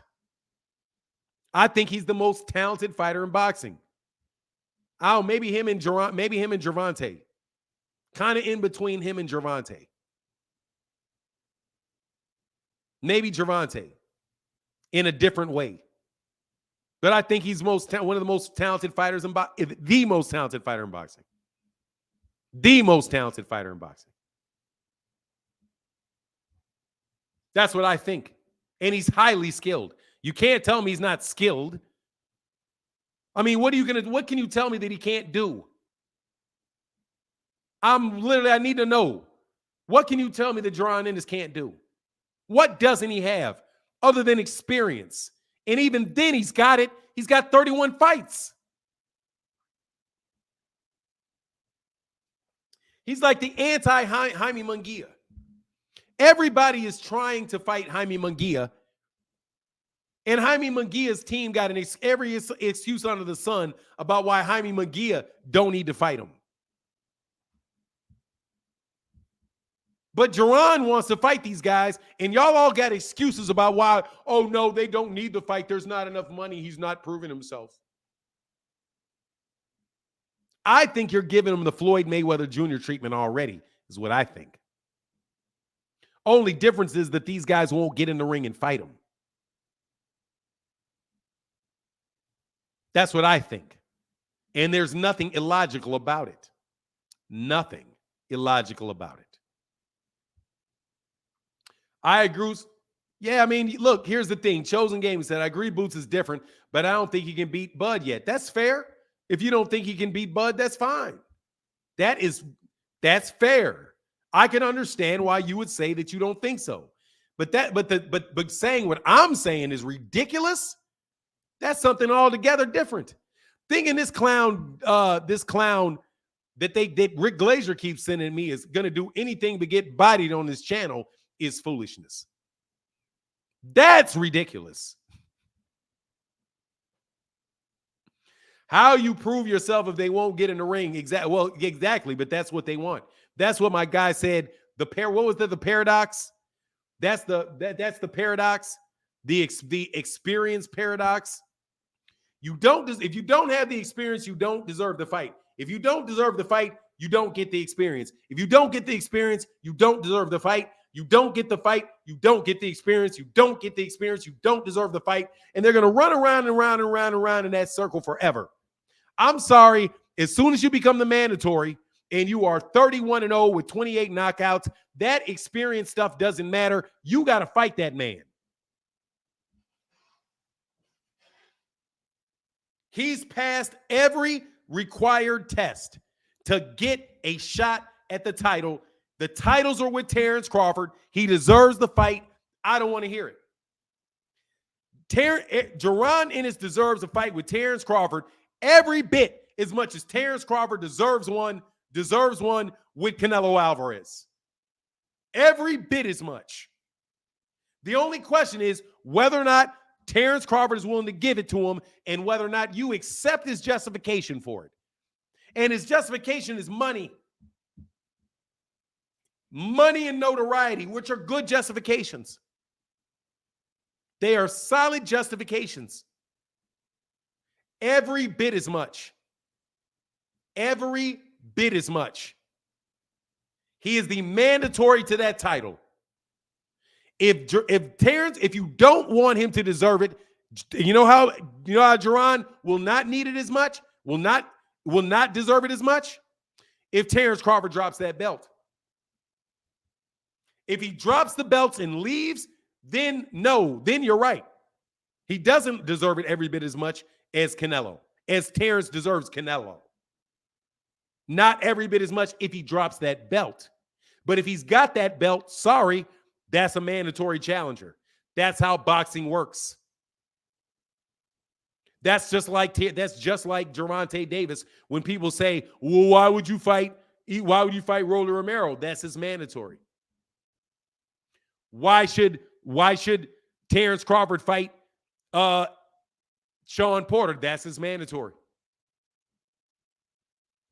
Chosen Gaming said, who should Boots fight to prove his worth and that he is ready? He's nobody. He already did it. He already did it. It's proven. That's it. He did it. He did it. Nobody. He deserves it right now. He deserves it right now. He ain't got to prove shit. Terence Crawford got to fight him or drop the belt. Unless he's got another mandatory, which can hold him off. He's got a rematch. If he doesn't fight, if he fights the rematch, Jaron's got to wait. If Terence Crawford fights, if the WBC says it's Keith Thurman first, then Jaron's got to wait. Other than that, he ain't got to do anything. Nothing. He already deserves it. Much love in that super chat, bro. He already deserves it. It's a wrap. He already deserves it. You guys, I don't understand this needing to change rules for people. He already deserves it. The IBF said already ruled that he deserves it. You know what I mean? What do you got to do? What does your wife need to deserve to get alimony? She has to go to court, and the court got to order you to pay it. And that has already happened. That's already happened before he got there. And guess what? Terence Crawford knew it before he fought for the belt. Terence Crawford knew of the obligation before Terence Crawford fought for the belt.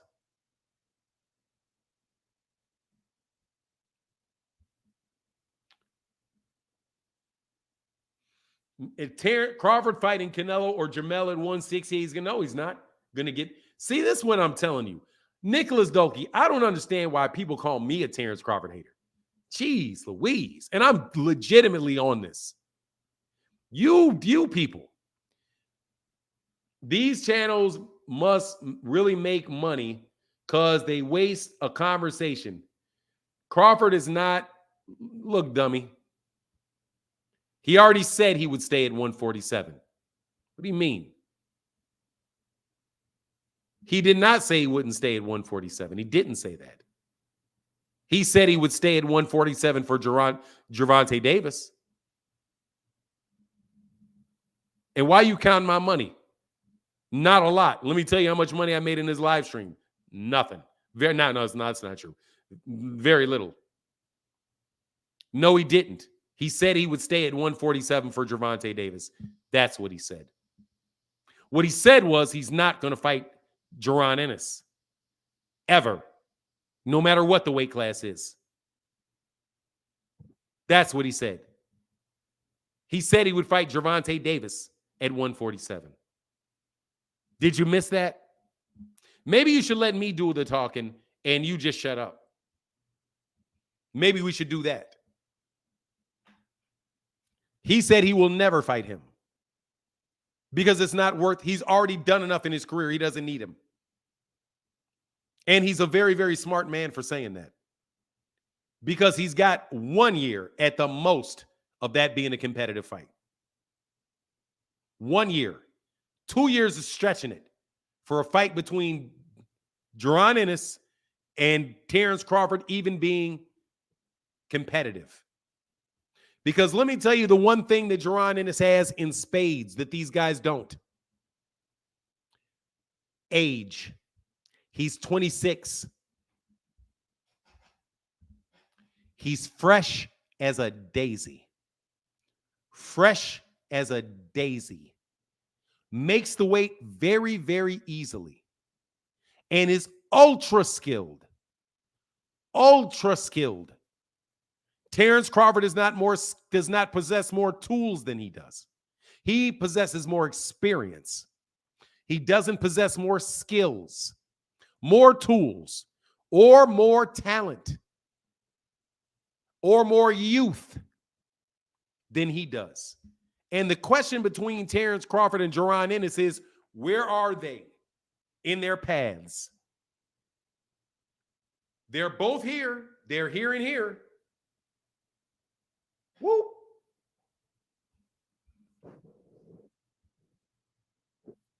And y'all want to pretend like you don't exist. Sorry, not going to do it. Hey, Keith Nolan 2211 said, I don't get how people think you hating because Bud can win. I'm tired of people saying Boots hasn't done enough when he's the mandatory for the belt. Bud fans sound like Canelo fans. Who has he fought? Dude, these are not Bud fans. All of those people are PBC haters. That's it. They're PBC haters, brother. They're just PBC. That dude, that clown is a Rick Glazier troll. And trying to come up with a reason why Jaron Ennis doesn't deserve the fight. But if Terence, let me watch this though. You know damn well if Errol Spence Jr. would have won, it would have been why not Jaron? Why are you leaving the weight class for Jaron? What about Jaron? Without a doubt. I don't doubt that. I say that with no doubt.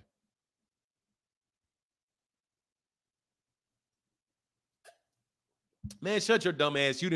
You came out here as a hater. I thought this was a boxing channel where everybody would agree with me. If you don't agree with me, it's not boxing. What do you mean? You disagree with me? Oh, this isn't a boxing. You're just a fan. I knew you were a troll, though. Without a doubt, I knew that. But don't worry, I was saying the same thing about Floyd Mayweather Jr. and Oscar De La Hoya years ago. What about Floyd Mayweather Jr.? When Floyd Mayweather was at 130. 130. And he said he wanted 130 and he said he wanted Oscar De La Hoya at 147. What about that one? What about that one, King? What about when Floyd Mayweather Jr. was not proven? Because who did he beat? Diego Corrales, come on, man. Diego Corrales, come on, man. Janair Hernandez, come on, man. Who is that? Janair Hernandez. Angel Man Freddy, man, come on, man. Who's Angel Man Freddy? Who did Angel Man Freddy beat? Same dumb shit. When he was calling out and said he wanted to fight Oscar De La Hoya at 147 when he was at 130. What happened with that one? What happened with that one? That's the Boots comparison. That's the Boots comparison. Right there. Boots to Floyd. Who did he fight? What did he do? to deserve that fight. You just all a bunch of haters, man. And you got a victim mentality. You got a victim mentality. Hey, he said, as Thundercat Cool said, let's give the man a chance to enjoy his win after he gives Boots the smoke. Look, man, I don't have to wait for nothing. Terence Crawford's going to do whatever Terence Crawford want to do. And that's no doubt about that. I know y'all ain't going to click this link, though. And I'm going to put it right back in there. This is definitely a live stream. Like, I probably should have just taken the day off today. I probably should have taken the day off. That's what I feel like I should have done. I should have taken a day off. But this is really fun. You all got a lot to say from over there. Hey, Rick Glazier. You don't know boxing. Hey, man, Rick, though, you don't manage fighters. I thought you were in the business of boxing side. How are you going to talk about the fighters? Yeah, I don't like that dude. I'll join that dude. Man, I'm serious. I thought somebody would come on here. Fanon, you think Charlo making a mistake moving up? No. Lone Wolf, absolutely not. It was the only logical decision to be made when he was offered the fight. It was the only logical thing to do once he was offered the fight. Too much money to pass up. Too much money to pass up. The only thing logical for Terence Crawford to do if he was offered Canelo at 168 and his other choice was fighting Boots was to go ahead up there and move up there and fight Canelo Alvarez. What blocks fight? I think it depends on the person. I think it depends on the person. A lot of different things can block fights. A lot of things. I think the number one thing that prevents blocks is who the fighter is signed to from a promotional standpoint. That's why I think the number one thing is. The number one thing is that. That's what I think the number one thing is. Promotional companies and what network you fight on. That's the biggest thing. These fights become real available once you're on another person's network. And if you have both people represented by the same promoter, I see Moneybags. If you got the same, if you're represented by the same promoter, it makes it all the easier. But even then, it's not easy. Like with Bob Arum and Shakur Stevenson, he's still only going to make certain fighters fight people because he's developing their career for these long, drawn out plans that they got for fighters, which really are more dangerous to the fighters than taking the risk. Moneybags, what's up, man? What's going on, fam? Man, I'm chilling, man. Having Keith Nolan holding down the chat today. He said, Fanon, I appreciate you not taking the day off since it's hard for me to watch during the week. Gratitude. Hey, no worries. Hey, Keith Nolan, thank you, brother. Appreciate you, man. Go ahead, Moneybags. What's on your mind, man? 51-49? For who? That's what you said. 51-49? Remind me. For who? For Crawford and Boots. Yeah. For the hell of saying it. For the hell of saying it. Now, honestly, what do I really think it is? That's what I really want. That's why. Now, let me tell you what I really think it is. 51-49. Let me put it this way. I think it's 51-49 for Terence Crawford over Canelo. And I think that it is probably 50-50 on Jaron and Crawford. Because the percentages are hard things, especially when I'm being a smart ass. But I do think that Jaron has a better chance to beat Terence Crawford than Canelo does. And everybody knows that I'm a Bud fan, but I actually like Boots. I'm from York, PA. We like an hour from Philly. I've been on Boots since he was an amateur. I like those guys. I got nephews that used to go up there and spar, not Boots, but some of their people. Boots been special for a long time, but I hate to say it. I would love to see the fight, but I would rather him get the fight with with Bud slipping a little bit than get it and him not being ready for the fight. That's just how I feel. I mean, maybe that's because I like him more than Bud, but I just feel like right now. I mean, like if the fight happens tomorrow, I'm all for it. But I just feel like right now he's not ready for that fight. He deserves the fight. Deserve and ready is two different things. He deserves the fight, but if they were to get in the ring right now, I don't. To me, that fight is 60-40 Bud right now. Let me break something to you. 51. Let me break something to you. He's already slipping. Who, Bud? Bud's already. He's 36 years old. Yes, he's about to be 36. Yeah, he's slipping, but where he's slipping at, where he's at right now. Yeah, he slips every year. Every fighter slips, but where he's at right now is still ahead of Boots. 36 years old. You're slipping. Yeah, no question about it. But that's not so where he's I'm being very, very tough. I'm telling you. Look at the age of the fighters. Look at the age of the fighters that he's fighting. Look at the age of the fighters that he's fighting. What's Errol? 31? Errol is Errol's 33. Errol's 33. Yes, Errol is 33 years old. Errol is 33. David Avanesyan's like 33, 34. All of the guys that he's fighting are in their 30s. All of them are in their 30s. They're not 26. They're not. Go look at their ages. They're not 26 years old. Terence Crawford was extremely mobile at 26 years old. Extremely mobile at 126. You're not the same fighter at 36 that you're at 26. Yeah, no question about that. So my thing is, dude, you don't like Terence Crawford, like Floyd said, you can get old real fast. That's a fact. And a great way to look old real fast is to get in there with somebody that's 26 years old. You'll get old real fast like that.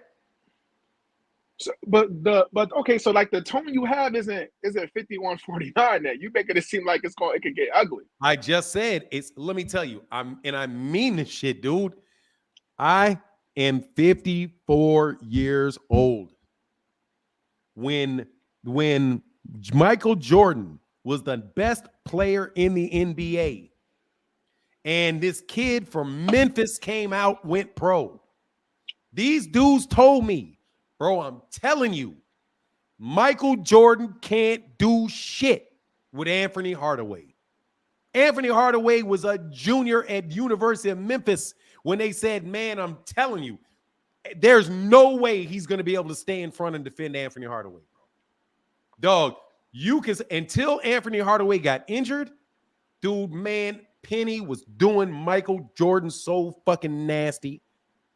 He was doing him. He couldn't guard him to save his life, dog. That's not. Come on, man. No, God, it's the truth, man. Man, I'm telling you, Penny Michael Jordan. Mike no work he couldn't handle. He was giving Mike that work. Don't do this, man. Dude, Penny, how old, dude? If you were not there, don't tell me. Penny, how old do you think I am? Hardaway. What do you say? How old do you think I am? In your early 40s? I'm in my early 40s. How old are you? I ain't in my early damn 40s. You just cussed at me. How old are you? Goddamn, I'm in my 30s. There you go. I was like early 40s. I was just thinking maybe you were trying to act like you were old. You're 30, bro. Those dudes was doing it 20 years ago. You're 10 years old. Trust you me. I watched all of the Bulls games, bro. All of them. The Michael Jordan could not, and Scottie Pippen could not do a damn thing with Penny Hardaway. He was too quick. Penny was a beast, but Mike wasn't losing sleep over Penny. Dude, man. Yes, he was. Man. Trust me, they were all losing. Dude, they were losing major sleep over Penny. Major sleep. Dude, first of all, they swept him after. Who did they sweep? What do you mean they swept him? They swept the Magic. The year after the Magic sent him home? Yeah. There you go. And before that, Mike came back, ain't played. Let's not argue about this. I'm telling you right now, Mike could not guard Penny Hardaway. They could not do anything with Penny Hardaway. Penny Hardaway did what Penny Hardaway wanted to do. Okay? Penny because I'm just explaining to you that youth matters. Absolutely. Okay? Just like when Michael Jordan jumped out there against Dr. J and them, there's literally nothing he could do with him. Level-headed, shut your stupid ass up. Level-headed, get out of my chat. I'm always hating. You ignorant kids. Well, you kids learn, you dummies. But listen, yes or no, if that fight was to happen in December, Bud and Boots, is it like Canelo? Do people judge it like Canelo? And do people judge it like Canelo versus Floyd? If Bud wins handily, Man, I don't want to, dude. I'm not. That's important. That's important. Not important, bro. That's not very important. Don't do that. No, it's not. You're not being fair. That's very important. It's only thing important. Only thing important in that to me is that Canelo is that Crawford took the fight. Is that Floyd took the fight. I did not feel that way about Floyd and Canelo. I thought to myself, Floyd's about to mop this dude. That's what I thought. Because I don't think Canelo's dude. Canelo Alvarez when he fought. First of all, Canelo Alvarez ain't as talented as Jaron Ennis. He's not. He's not the same. That's not the same skill. That's not the same skill level. It's not the same talent level fighter. Okay, all of the accolades and everything that you've done aside, dude. Canelo Alvarez had problems. I thought he lost to Austin Trout. I thought he lost to Erislandy Lara. Bro, Jaron Ennis, you got to understand when I think about Jaron Ennis. I'm telling you, I think Jaron Ennis can be a generational talent. He is a generational talent. If he's then don't ever tell me you got a generational talent that is going to jump out there and you just think that somebody 10 years older than him. Dude, that's what people thought about Ali and Liston. Wait. You're saying because somebody's a generational talent that can't get blown out the there water? There are certain people that have, Jaron Ennis is so damn cold in that ring. You don't know what the top level for him is. You don't know. That dude may kick up the gas on some shit you ain't never seen. Because you ain't never seen him pushed. Just because you've not seen him pushed don't mean he can't go there. Yeah, that's a fact. That's what I'm saying. Now look, I'm telling you, that dude at 5'10", with the hand speed that he has, with the defense that he has, with the punching power that he has, bro, that dude is going to be a nightmare. If there's anybody that's a nightmare for Terence Crawford, it's him. Yeah, but if there's anybody and I mean this, if there's anybody that is a nightmare for him, it's that kid right there. What are you going to do? Switch on him? He switches. Different level to the way they switch. Nah, it ain't no different level. Yeah, it is. Yeah, you know what it is? I watch Boots all the time. I'll tell you what the different level is. Jaron Ennis is stronger in the southpaw stance. Then Bud? Dude, you got to watch this dude, man. Bro, I've been watching. I'm from York, PA, you got to watch. I've been watching Boots as an amateur, bro. Like, he's my favorite fighter. He's not a better southpaw than Bud, bro. Jaron is not a better southpaw than Bud, bro. He's not. Jaron Ennis. Jaron Ennis. First of all, I didn't say he's better. I said he's stronger. I didn't say better. Stronger means stronger.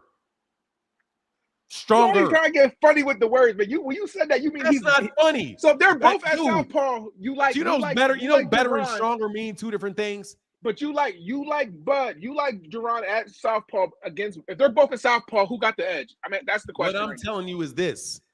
I'm gonna tell you what you tell me. None of that matters right now. I'm gonna do what you do to me. None of that matters. If they both at southpaw, who's better, bro? I don't want to. I'm not going to get into a nitpicky conversation about what will happen if they both fight southpaw. I'm telling you right now, bro, why I say that I think that fight is about 50-50. It's because the reason is this: one guy is young, the other guy is old. The young guy is otherworldly talented, dude. They can do everything in the book. He's got incredible defense. He's got incredible ring generalship. He's got incredible clean and effective punching and effective aggression. He can show it all. He is incredibly balanced and well-rounded fighter. All of that.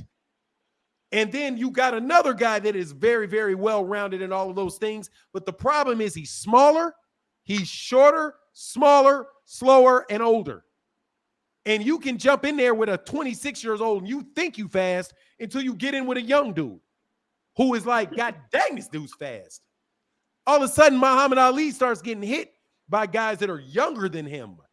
Dude, that age is no joke, dude. 26 and 36 is a decade apart, bro. It's a decade. And so don't tell me. But that's not going to win you the fight right now. Dude, he's 36 years old. By the time that fight happens, he's 36. Yeah. 36. And still the favorite and will win the fight. Maybe. Yeah, he'll be the favorite. He ain't going to take that fight, though. Let me ask you something. Like, what you know about Boots? What's Boots' weakness right now? I ain't seen one. Over anxiousness. That's a problem. For now, it's a problem for Bud Crawford. It's a problem to go in there and do that with Bud Crawford, bro. Over anxiousness didn't get him didn't cause him problems because he didn't fight Bud Crawford. But over anxiousness didn't get him a problem. And you said ring generalship. That's one of his issues. How you his own dad even says that he doesn't have good ring generalship. How you figure that? His own pops just said that. Like I can put it. His father said he does not have good. They was asking him like weaknesses, like things he needs to work on. That's at the top. He needs of the list. to work on ring generalship, or he has. Yeah, that's the top. That's the top of the list. I said like that's something you can improve on is your ring generalship. Yeah. But still, anyway you cut it, bro. This is why he's a talent. If you ask me, talent for talent, I feel like. Ask me what I think Terence Crawford's weakness is. Since you don't want to ask that one. No, I didn't. Go ahead, shoot. His chin. Yo, you gotta stop with that chin. Yo. What? I think it's his weakness. I think his chin is his weakness. Y'all seen him take two good shots. He got up and knocked both those dudes out, and now the guy has a bad chin, man. No, I didn't say he had a bad chin. You asked me his weakness, and I said a chin. I didn't say he had a bad chin. Because he got hurt twice? Because, I've seen him rock. So I say twice. If there's something that I see, it's his chin. What? How's that unfair? If I see somebody rocked and you say, what is his weakness? Okay, well, so after let me finish. Hold on. After July 29th, does Errol have a bad chin? Excuse me. Relatively speaking, no, he kept getting up. And Terence didn't get up? I didn't say Terence had a bad chin. What did you say? I said, what's his weakness? If I had to point to one, I'd say his chin. Is Errol's chin weakness? No, I think his weakness is layoff. That's what I think his weakness is. I think his weakness is inactivity. That's what I think Errol Spence Jr.'s greatest weakness is pride and taking way too long in between fights and refusing to recognize that there's benefits in tune-ups.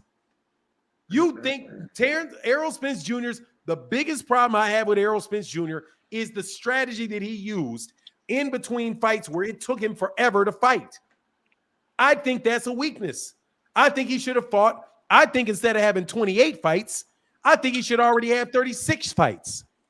And there's things that he could have learned in the 6 extra fights that he could have had if he was more active. That's what I think his weakness is. And I'm not saying that is such a weakness, that's something that's like ridiculous or no. Relative to all of the good things that he has, the one point that I would say is that. As far as ring generalship, have you seen Terence? How bad? Just like you say, how bad could his chin be? Because I didn't say his chin was bad.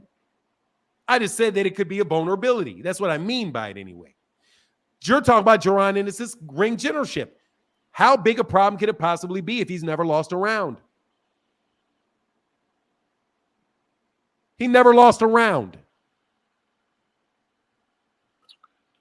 So who exhibited better ring generalship in a ring with him in a fight? Nobody. But could he improve upon it? Yeah, he could have improved upon it. If he figures out a way, hey, if this guy is running for the hills like Karen Gukadajian, if he's running for the hills, how can I make him come to me? Okay, so it's funny you bring. I would have never known how to pronounce that dude's name, so thank you for that. I was just gonna say the boy that ran because I didn't know his damn name, so appreciate you there.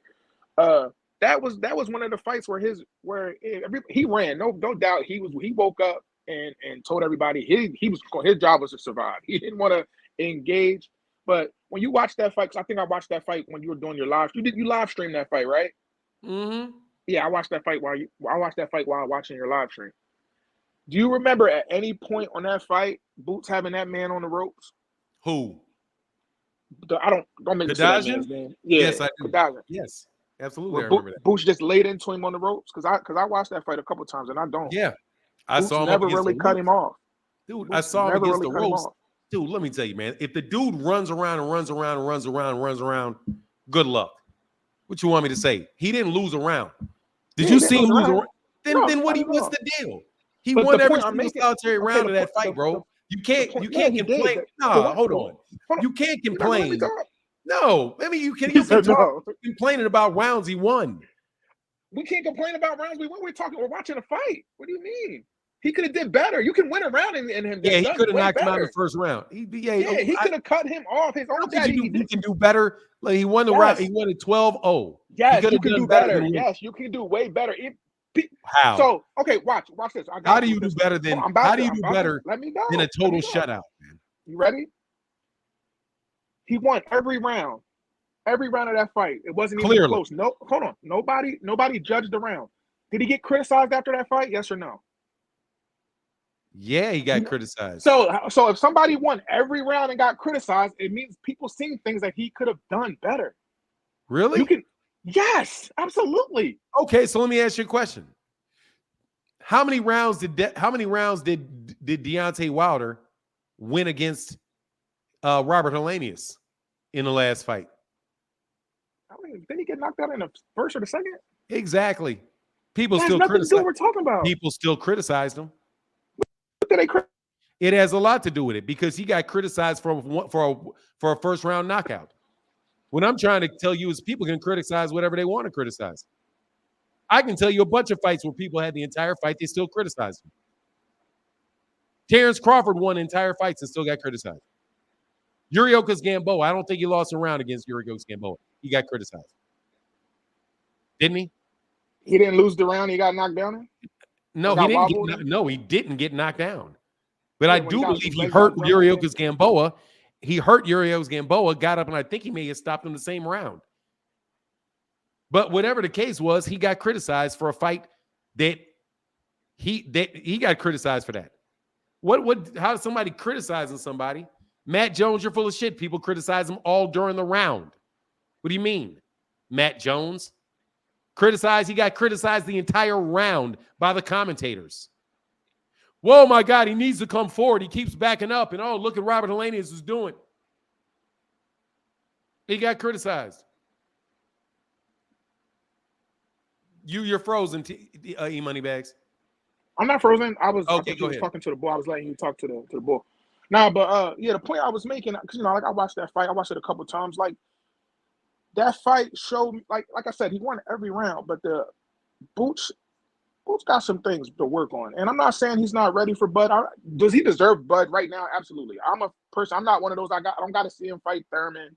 I don't got to see him fight Ugas. I mean, who else is there to really, if you're not going to get the top Earl, if you're not going to get Earl and Bud, I mean, it's only like, Thurman or Ugas, whatever. He's ready. He deserves the fight now. He's deserved the fight for a while. But he's not gonna win that fight. And I want him to win that fight. He's not gonna win that fight right now. He has stuff to work on. And right now it's just it's not it's not a 51-40. It's like a 60-40 fight. It's not a 60-40 fight.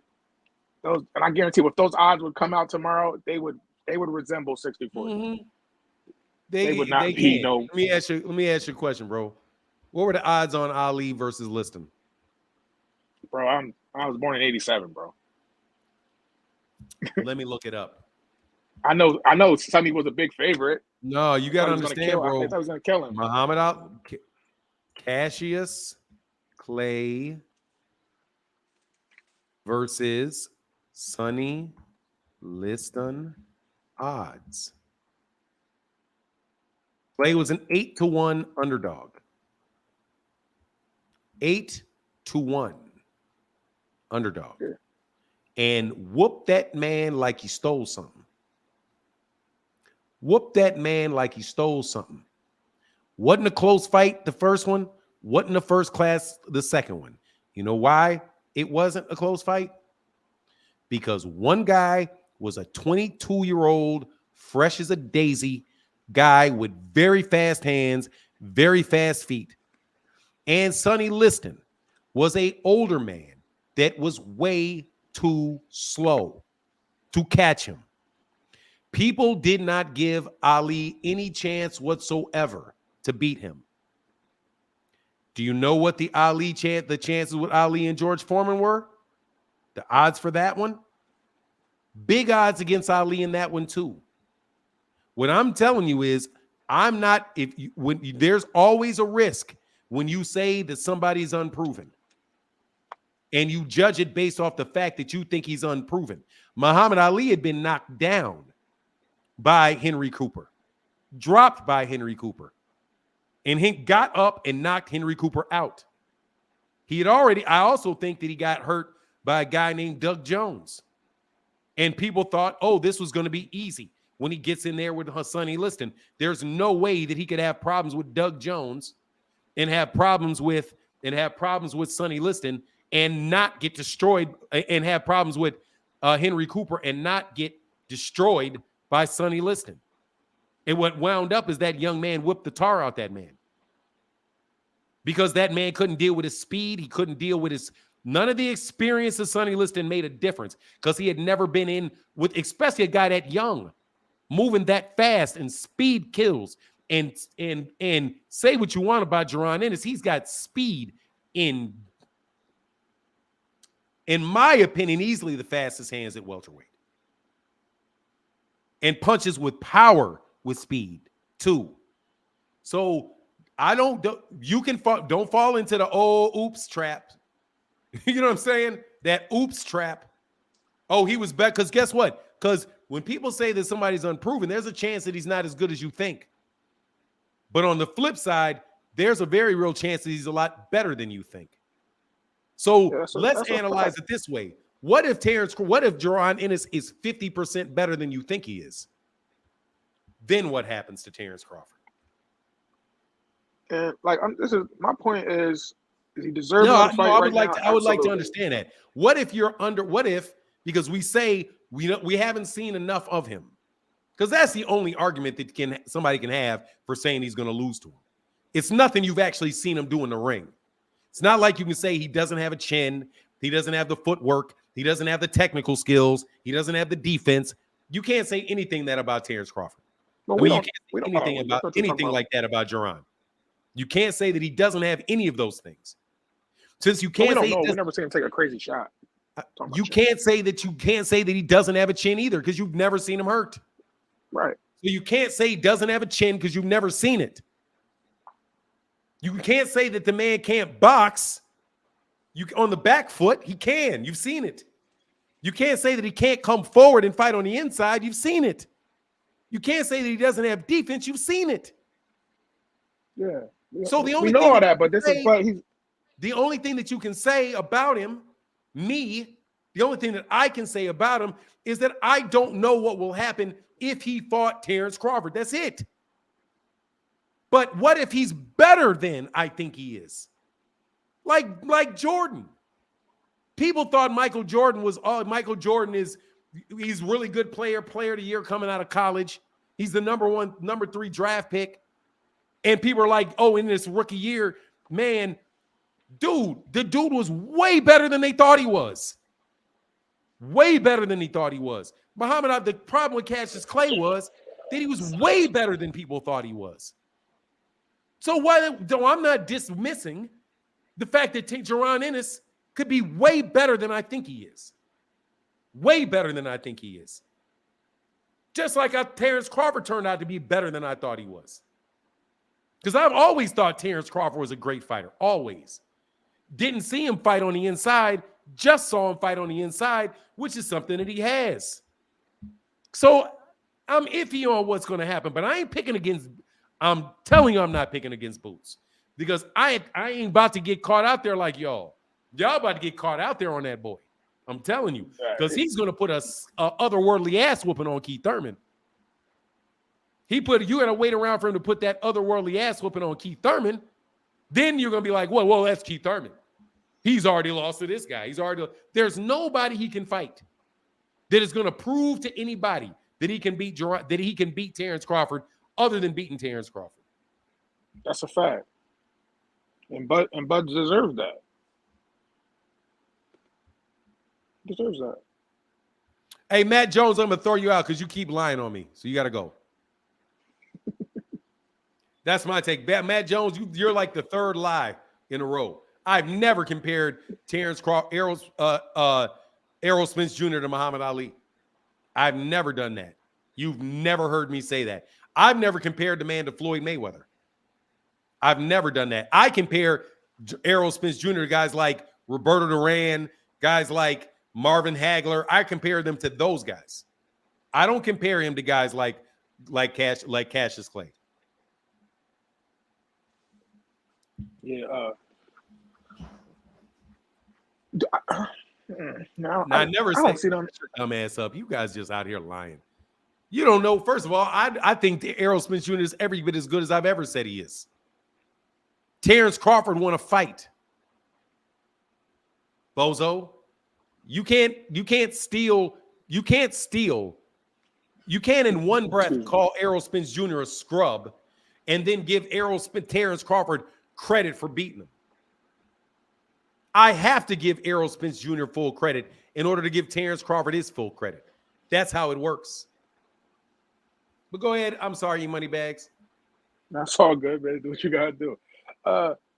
Do you if before what Bud did to Errol, if that was Boots in that situation, you thought you would get that fight to Errol? What? Like walking away? I said on July 29th, if that would have been Boots, like, do you got Boots winning that fight against Errol? That night? Yeah. What about Boots if he takes the place of Ugas in that fight? I don't know. You don't know?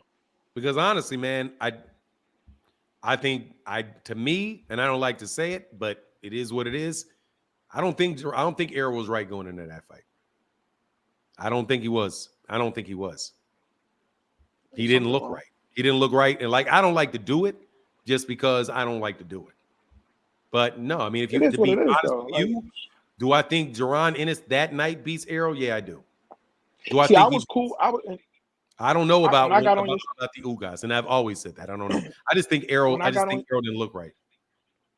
When I got on your show that Sunday, that's the first thing I said. I said it sitting with my boys. We're at the casino, sitting with the boys, and when they zoomed in, when he walked in the ring and they zoomed in his face, I'm like, yo, Buddy don't look don't look right.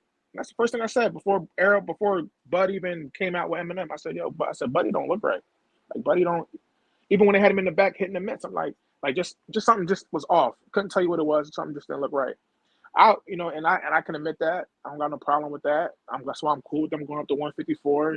That takes one more excuse or whatever or what if away. And I was always cool with that because I always come from the sense of styles make fights. And I always felt, I've said this 1,000 times on your show, Bud is a bad style for Errol. It's just a bad style. Even if he's at 100%, I feel like Bud beats him. I feel like Bud beats him every time. I just feel like it's a terrible style for him.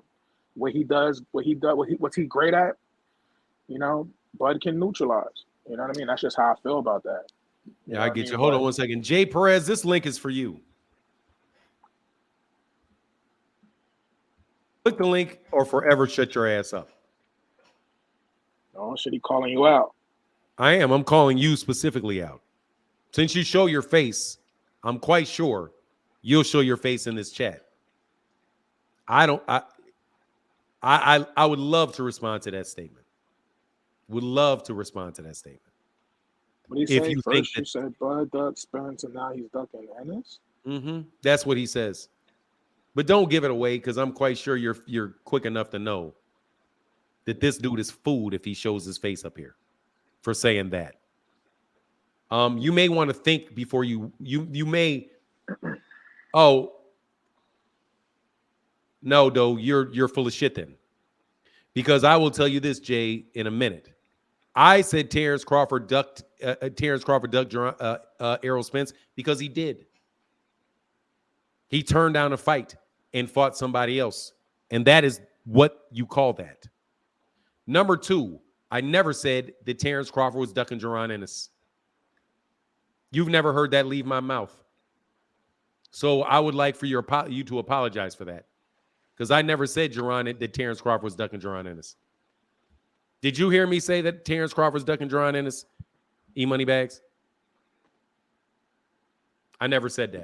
Yeah. And nor do I think he is. Thank you very much. And let me tell you why. Because he has a fight scheduled. He has a fight that he has to take with Errol Spence. So how can you be ducking somebody when you have a fight that you have to take? Also, I said on multiple occasions that if Terence Crawford moved up, I wouldn't blame him at all, and I wouldn't think it would be a duck. Many times. If he goes up and he drops the belt. What I said was, if these two guys fight, I think that fight's a 50-50 fight. And depending, and Terence Crawford better not get old that night, which happens to boxers. You get old. All of a sudden, when you're in there with a young dude, trust you me, I know the experience, bro. I know the experience. You think? Did you think? Huh? Go ahead, brother. No, go ahead. My fault. No. Oh, I was about to say, no, go ahead, finish. Go ahead, finish what you were saying. No, I'm just saying that you get old.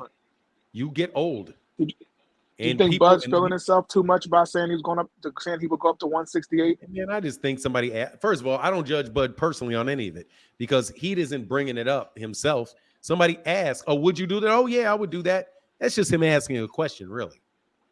I separate, and I wish boxing fans that listen to me would understand how I separate these things. I am talking to boxing fans about the information coming out and the conversations we're having. Terence Crawford can do whatever Terence Crawford wants to do. And Terence Crawford is asked a question about would he do it. He says, yeah, that doesn't mean that he's chasing Canelo necessarily. Wait, you talking about what he said on the Joe Rogan show? Yeah, when he said he'd go to 168, he said, yeah, I would go up there to fight him at 168. But Joe didn't ask him that, though. He volunteered that. No, he said you do it at 168 is what he said. No, he said, you mean 154, right? And he goes, no, I would go up to 168. But what was the question? What was the question? There wasn't. He just said, he said, would you fight? He said, he said, you want Jamel? He said, yeah, I want Jamel. I want to be 3-time undisputed. He said, but then they dropped the WBO. And he said, yeah, that's the only problem. And he was like, well, if Jamel would happen to beat Canelo, or Canelo beats Jamel, I'd fight the winner. And Joe goes, you mean at 154, right? And he goes, no, I would fight them at 168. I think I can do it. And I think it was Shakur that put it in his head, because Shakur had been telling him, like, I think you can beat Canelo at 168. And I think he's feeling himself, and I think he wants that fight. He started getting into how he's taller. That's a little different. That's a little different than I took it, but that's fair. He volunteered that. He definitely. Yeah, he volunteered. Yeah, well, I would go up there because if he wants undisputed, he can't get it at 154. He has to go to 168. By the way, that means I know y'all out there listening, Bud, because we've been talking about that from day one. Yeah, dog, that 160, he has to go to 1. And then Errol Terence said, but here's the thing, I don't even like it because hey, let me get my guy Jerome real quick. Be easy. Just you say we are, because I don't want Jerome waiting too long. What's going on, Jerome? What's up, bro? No, it was like something different. Like I was thinking, like I think Boots gonna run a division, but I wanted to know, like, what do you think about in a few years about Boots and Stevenson, Shakur Stevenson? You think that'd be a fight like in a few years, somewhat like how we talking about like Terence Crawford and Canelo? I know Stevenson at 135 now, but I think he gonna move up eventually as he get older and gain more weight. What you would think about that fight? That Shakur Stevenson will go nowhere near 147 with Boots there. Nowhere. You don't think he'll go near Boots? Nowhere near. That is a blood stain on the mat. It's a blood stain on the mat. It's a blood stain on the mat. Oh, that shit! Cause my kids about to come here and make a lot of noise, man. I'm gonna just keep watching. No worries. Yeah, no, that's a blood stain on the map, bro. That's a Shakur be a statistic. Nah, he be hashtag Shakur, bring him back to life. He ain't about to fight that dude, man. So. All right, man. All right, man. Keep your opinion on that. All right. Yeah, no worries, man. Yeah, dog, that ain't gonna happen, bro. Hey, said Fanon literally said like 30 minutes ago, there are good reasons, including money, that Bud would not fight Boots. Yeah, dog, these people don't listen, dude. They just, hey, thank you, Keith Nolan. These cats just be talking. They don't know. They don't listen well enough. And my guy, what's going on, Mr. McKinney? Said for the support. Thank you, brother. I appreciate you, man. Thank you for the support. Thank you, man. Big time. Thank you. So where were you, E-Moneybags? Do you think if does a Thurman fight make Boots a star? If he would just destroy Keith how Bud did Errol, does that make him a star? Does that connect? Get him? Like if you was telling Boots how to get him that fight, does him destroying Thurman in a crazy fashion? If I was telling Boots what to do, I would say Boots, stay right where you are with the IBF and make that man drop that belt and get that IBF belt. You get the IBF belt and get that IBF belt, and it don't matter if it's whoever it is. I think he should go about knocking people's heads clear off their shoulders, is what I think, and get a nasty-ass highlight reel. And if Keith Thurman wants to duck, let Keith Thurman duck. Keith Thurman will be in the same damn position he was with Errol Spence, turning around later on, begging for a fight. I think Jaron Ennis is in a similar situation. I think he's in a similar situation to Gervonta Davis. That as long as he's getting match made, his matches are made in a way where you don't get a Kara Kukadajian running all over the place. And you got fighters that are going to be near him and in front of him, where he can absolutely light off on these dudes in a ridiculous ass fashion. Then people are going to watch his highlights and people are going to want to watch him fight because he is exciting to watch. He got shit that he can do in that ring that these dudes can't do in that ring. And the fact that he can do these things in the ring is going to be eye-popping to boxing fans, and they're going to want to see him fight. I think he needs to get close enough to Floyd Mayweather Jr. and get close enough to the PBC and those guys, for those guys to advise him on how to build his career, because Gervonta Davis don't need none of those people for that. Is he with the PBC? No, Jaron's not with the PBC. He fights on PBC cards, but he's with Showtime, who's associated with the PBC. But what I think Jaron Ennis needs to do is Jaron Ennis at 26 years old needs to decapitate these fools. And I don't care who it is. Decapitate them. If it means you got to decapitate Cody Crowley, make sure you test Cody Crowley 24/7, blood and urine and hair follicles if you can get it with Cody Crowley. Mop up on Cody Crowley, bring somebody else around, mop him up, and get a list of people that these guys can cry about and say you didn't beat anybody.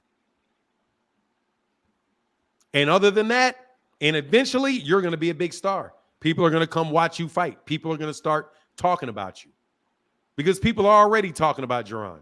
Jaron's already in Terence Crawford's ear. That's why you hear all of this stuff talking about, well, he ain't ready. We ain't seen it. But we've been talking about him for over an hour and a half.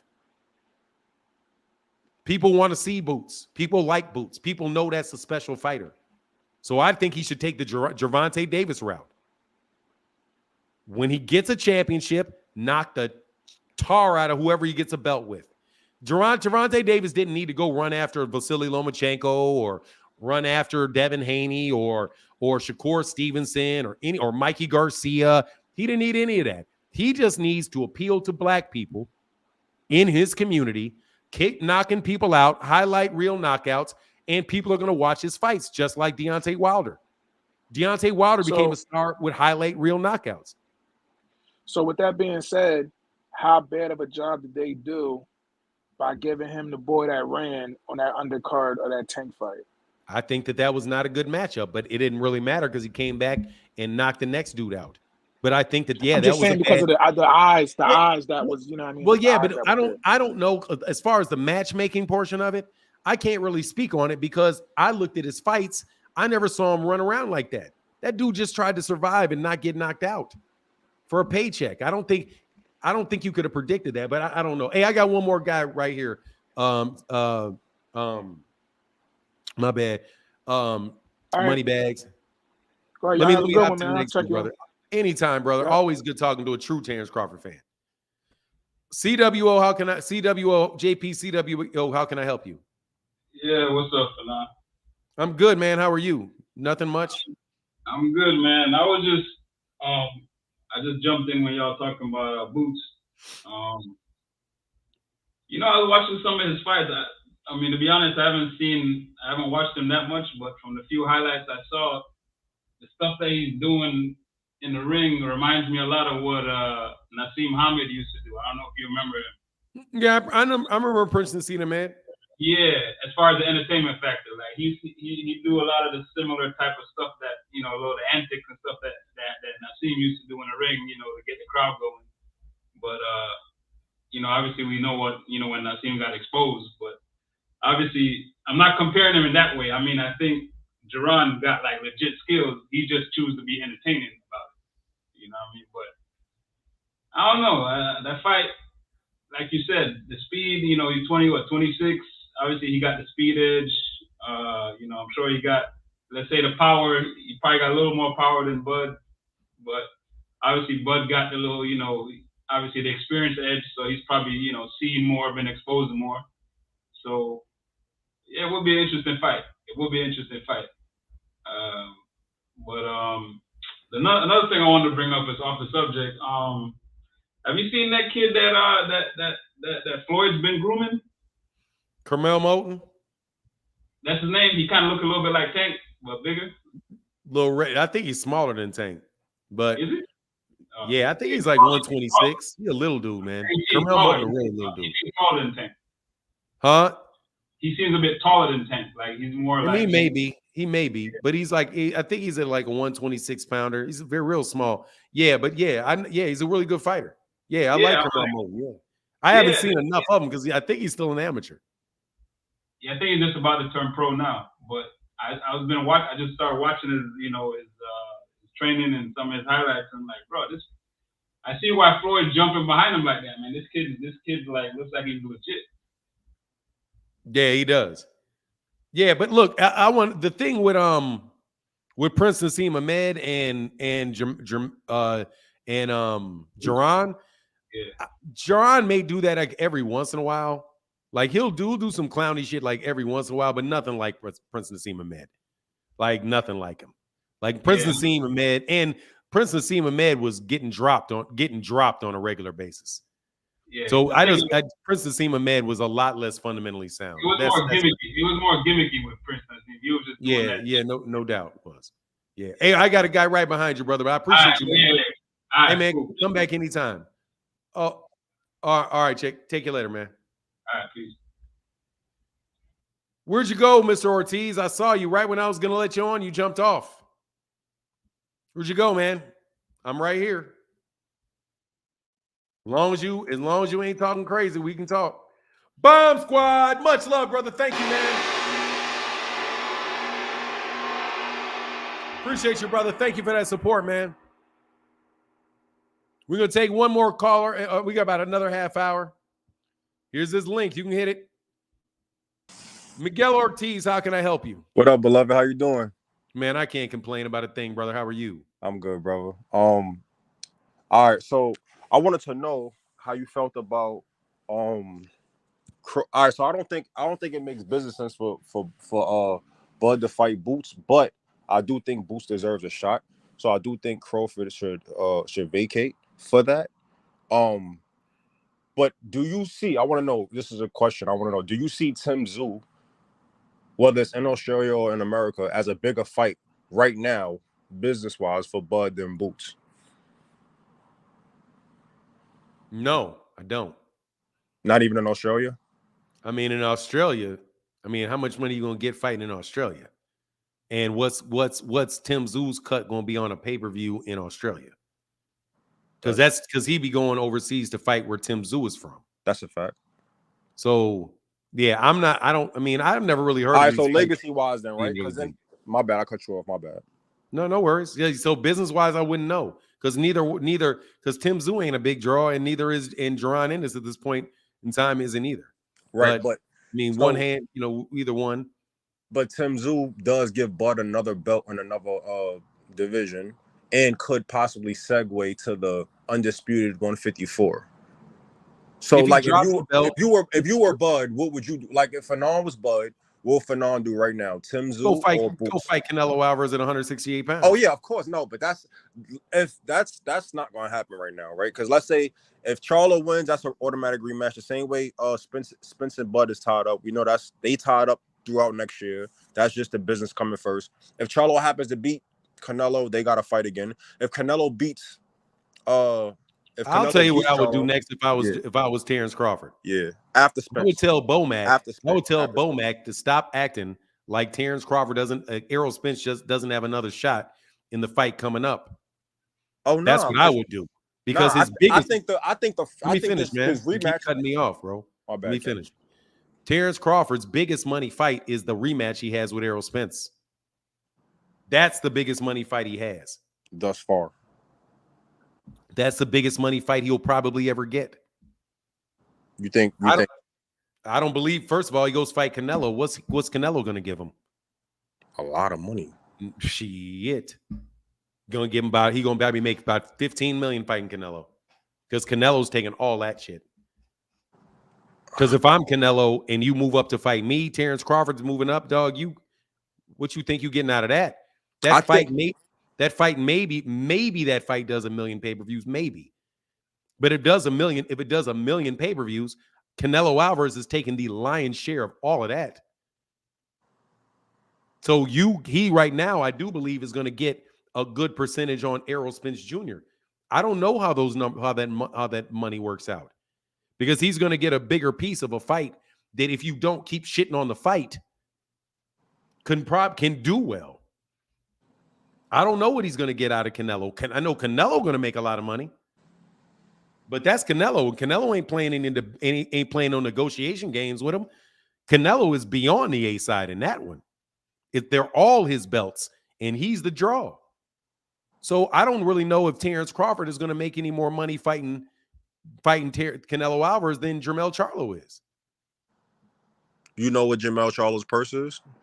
I don't know. That's why I'm saying I don't know if he's going to make more than that. I don't know. I agree with you. I think that the second fight is going to be bigger, just because now more people know who Terence Crawford is. I think that adds value to this fight, to the rematch. That's one. And two, I think the rematch is going to be what we thought the first one will be. It's going to be much more competitive. I think Errol Spence, now he's at his low. I think the car accident was a low, you know what I mean? But I think getting his ass beat in a ring like that, the thing he loves to do, when no one ever did that to him before, I think he's going to reach a new level. As far as the Canelo negotiations, I do see what you're saying, but I still do think that it will be his biggest payday. I'm looking at it like Ryan and Tank, the numbers they did. I for sure think, because you said 1 million, you said maybe 1 million. I think whatever Ryan and Tank did, I think Canelo and Crawford could do in this modern day. If Crawford wins the rematch, for sure, I think that they can match those numbers. And I think he could walk away with a 40. Right, now watch those numbers. Those numbers are less than what Canelo Alvarez did with Gennady Golovkin in the first fight. Canelo Alvarez also did, I do believe, those numbers the second time with Gennady Golovkin. He also did Ryan numbers. B-side. Watch, on a B-side, he did more than that, way more than that, with Mayweather. He did 800,000 by himself with Caleb Plant. So if you say that that's true and it gets to 1.2, Canelo Alvarez can still look at him and say, bro, I'll pay you a fixed fee. You're not getting no cut of this. It depends on how Eddie Reynoso wants to do it. But if Terence Crawford is the one asking for the fight, and and Canelo Alvarez is saying, bro, I don't need you, then it's up to whether or not it is going to be a big money fight, a biggest money fight for him is going to depend on what Canelo Alvarez does, not him. I agree with that. But real quick, in the realm of the world of just like respect of fighters, I don't have nothing to do with business, but I do think that like there's a respect amongst fighters where Canelo could say the fight don't intrigue him, but I think there's a sense of it where it's like he's still one of the guys. Like if I beat him, it is a great notch on my belt, and I think that respect would allow the fight to be done in a more fair way in business. Like maybe I'm not saying it the right way, but like even with Spence, I get what you mean. Yeah, right. Like the honor amongst it fighters. Means Terence Crawford's going to take less money. Yeah, that's fine, but I still think that fight is so big. I think that fight could fucking do 150 million, 120 million, because that fight is really huge. Because you got to think, no one besides Canelo, it's Tank, and then arguably Crawford in the boxing world. I'm talking about now, like today. Who would you put ahead of Crawford? No. Who would you put ahead of Crawford though? I'm going to tell you right now, I don't know if Terence Crawford by himself is going to sell more than Deontay Wilder and Oh, Anthony my bad, Joshua. my bad. The heavyweights reign supreme. Only Canelo's above the. My apologies. Like, man, only I don't look. Here's the thing. I don't know what Terence Crawford brings. I don't know. Because AJ probably is actually number I'm just 2. telling you, I don't know what Terence Crawford brings because Terence Crawford has never been the A side to a pay-per-view. I don't know. That's Just because and this pay-per-view did 650, which is around what they expected. Right. So if that's what Steven Espinoza said. Steven Espinoza said this did what we predicted. But they predicted that number knowing Terence Crawford was not a big draw. And it didn't do more than they thought, which means what they thought originally about Terence Crawford was true. And they wouldn't have made the fight if Errol Spence had not given money to Terence Crawford to get Terence Crawford in that fight. And I think that speaks to that respect amongst, like, I think that's once again, that is Errol Spence Jr.'s decision. Mm-hmm. So Canelo's in the same situation. And I promise you, Canelo is not about to sit around and talk to him for 6-8 months and pass up fights. Nah, I don't think I don't even think Bud is approaching Canelo like that. I think Bud was stubborn. He learned a big lesson. He had a lot of trauma going into those negotiations. He has much more trust now with PBC, and I think there's also a greater respect, not deservingly so, but there's a greater respect for Canelo than Spence. And I think there's more of a like right now, like even let me ask you another question. Yeah, go ahead. Is it smart for Terence Crawford to fight? Is it smart for Canelo to fight Terence Crawford? I think it is if he ain't gonna fight Benavidez. So can I keep going, or you wanna talk? No, go ahead. But I will address that point though, because I disagree with that. I feel you. All right. So I feel like I do think Canelo could beat Benavidez. But I don't think I don't think the risk is worth the risk to him right now. And I think he could just do whatever the fuck he want.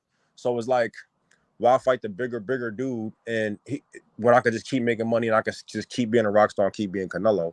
I think Terence Crawford is more of his size, and is an undefeated black fighter, which he doesn't.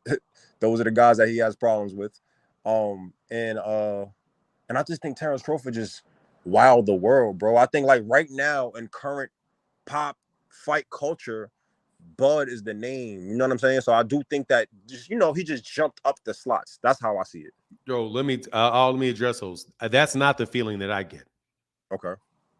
Because I see the numbers on the videos for Terence. Terence Crawford's on a press tour right now. Mm-hmm. Mm-hmm. So there's a lot of things that he's saying. He's trying to keep the momentum going. Mm-hmm. I'm cool.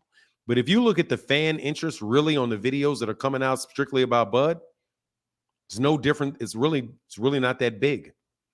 It's really not a lot. The people that are talking about all of this, hey, what's going on, Matty Yole in the building? A lot of these people that are talking about Terence Crawford are a lot of the people that don't buy the fights. Yeah. Which but anyway, I got a guy right behind you, bro. All right, bro. Peace. All right, man. Get back. Hey, Miguel, thank you for coming on, brother. No doubt. Peace. See, that's a good conversation. That's a good conversation. King, if you would have a conversation like that, we could have a good conversation. Because me and that guy didn't necessarily agree on everything, but it was a reasonable conversation. So nice to talk to reasonable conversation. Real quick, before I say Thomas Hill, thank you, Matty O, for the support, bro. And Matty O, thank you for the super thanks, bro. You the man over there, brother. Thank you. You and Paul Carrick. What's up, Thomas Hill? Hey, salute to you, Fanon. Salute to the chat, too. Salute to my main man, Terry Smooth Jr. over there doing what he do best. Salute to Matty O.L. with that $10 holler. Since the paper. Dropping his paper on you, too. I wanted to come and piggyback off of that conversation that you just had, because I was going to mention that. That's why I truly got on.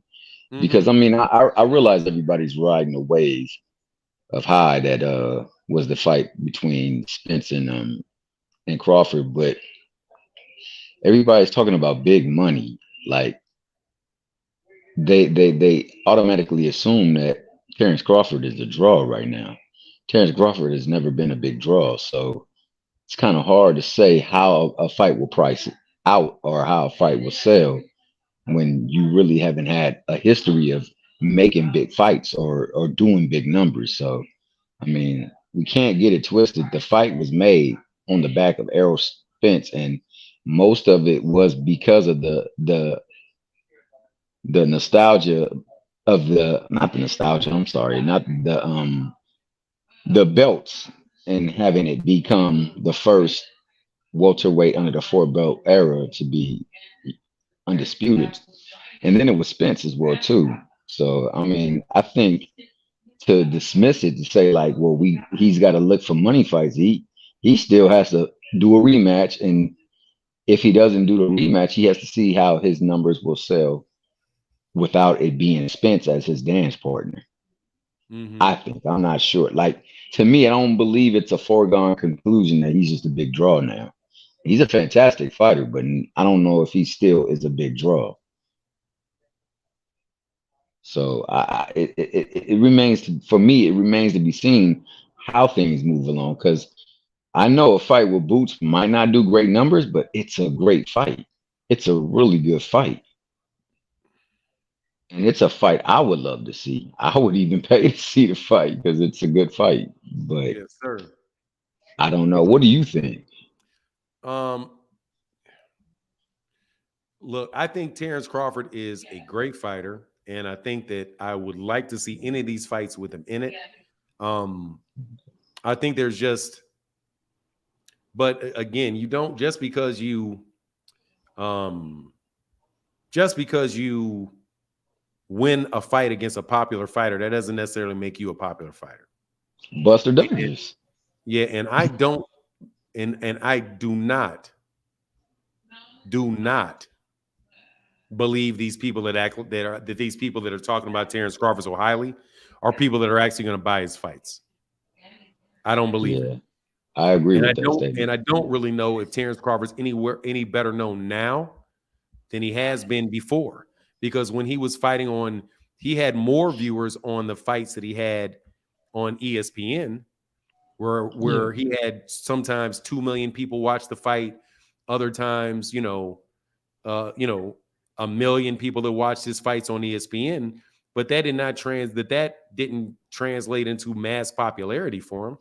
You actually had fewer people watching Errol Spence Jr.'s fights than were watching his. I don't think that he really has a big fan of, like, you're not going to miraculously jump out there and appeal to a lot of fans who've known who you were the entire time. A lot of the conversations that are really going on, anyway, that's just my take on it. And I think that if he wanted to sell more tickets and do more and make more money, that he would just say something like, look, I don't think Errol was himself in that fight. And like, I'm telling you what I would do if I was him. He didn't like say it like you just said it right now, but I think he alluded to that fact when he said when he was in the first round and he was taking a punch and he was like, "This is all you got. This is the power." Like, I think he knew at that point in time, like, "Yo, this is not right." But thanks for your time and thanks for your opinion. I really appreciate it. Man, anytime, man. I just wanted to talk, but the way that I'm talking about it was just saying if I was him and I wanted to sell more in the rematch, then I would say, yeah, I don't think he was right in that fight. And I think he'll probably be a lot more dangerous. I think it'd be a lot more dangerous in the second fight.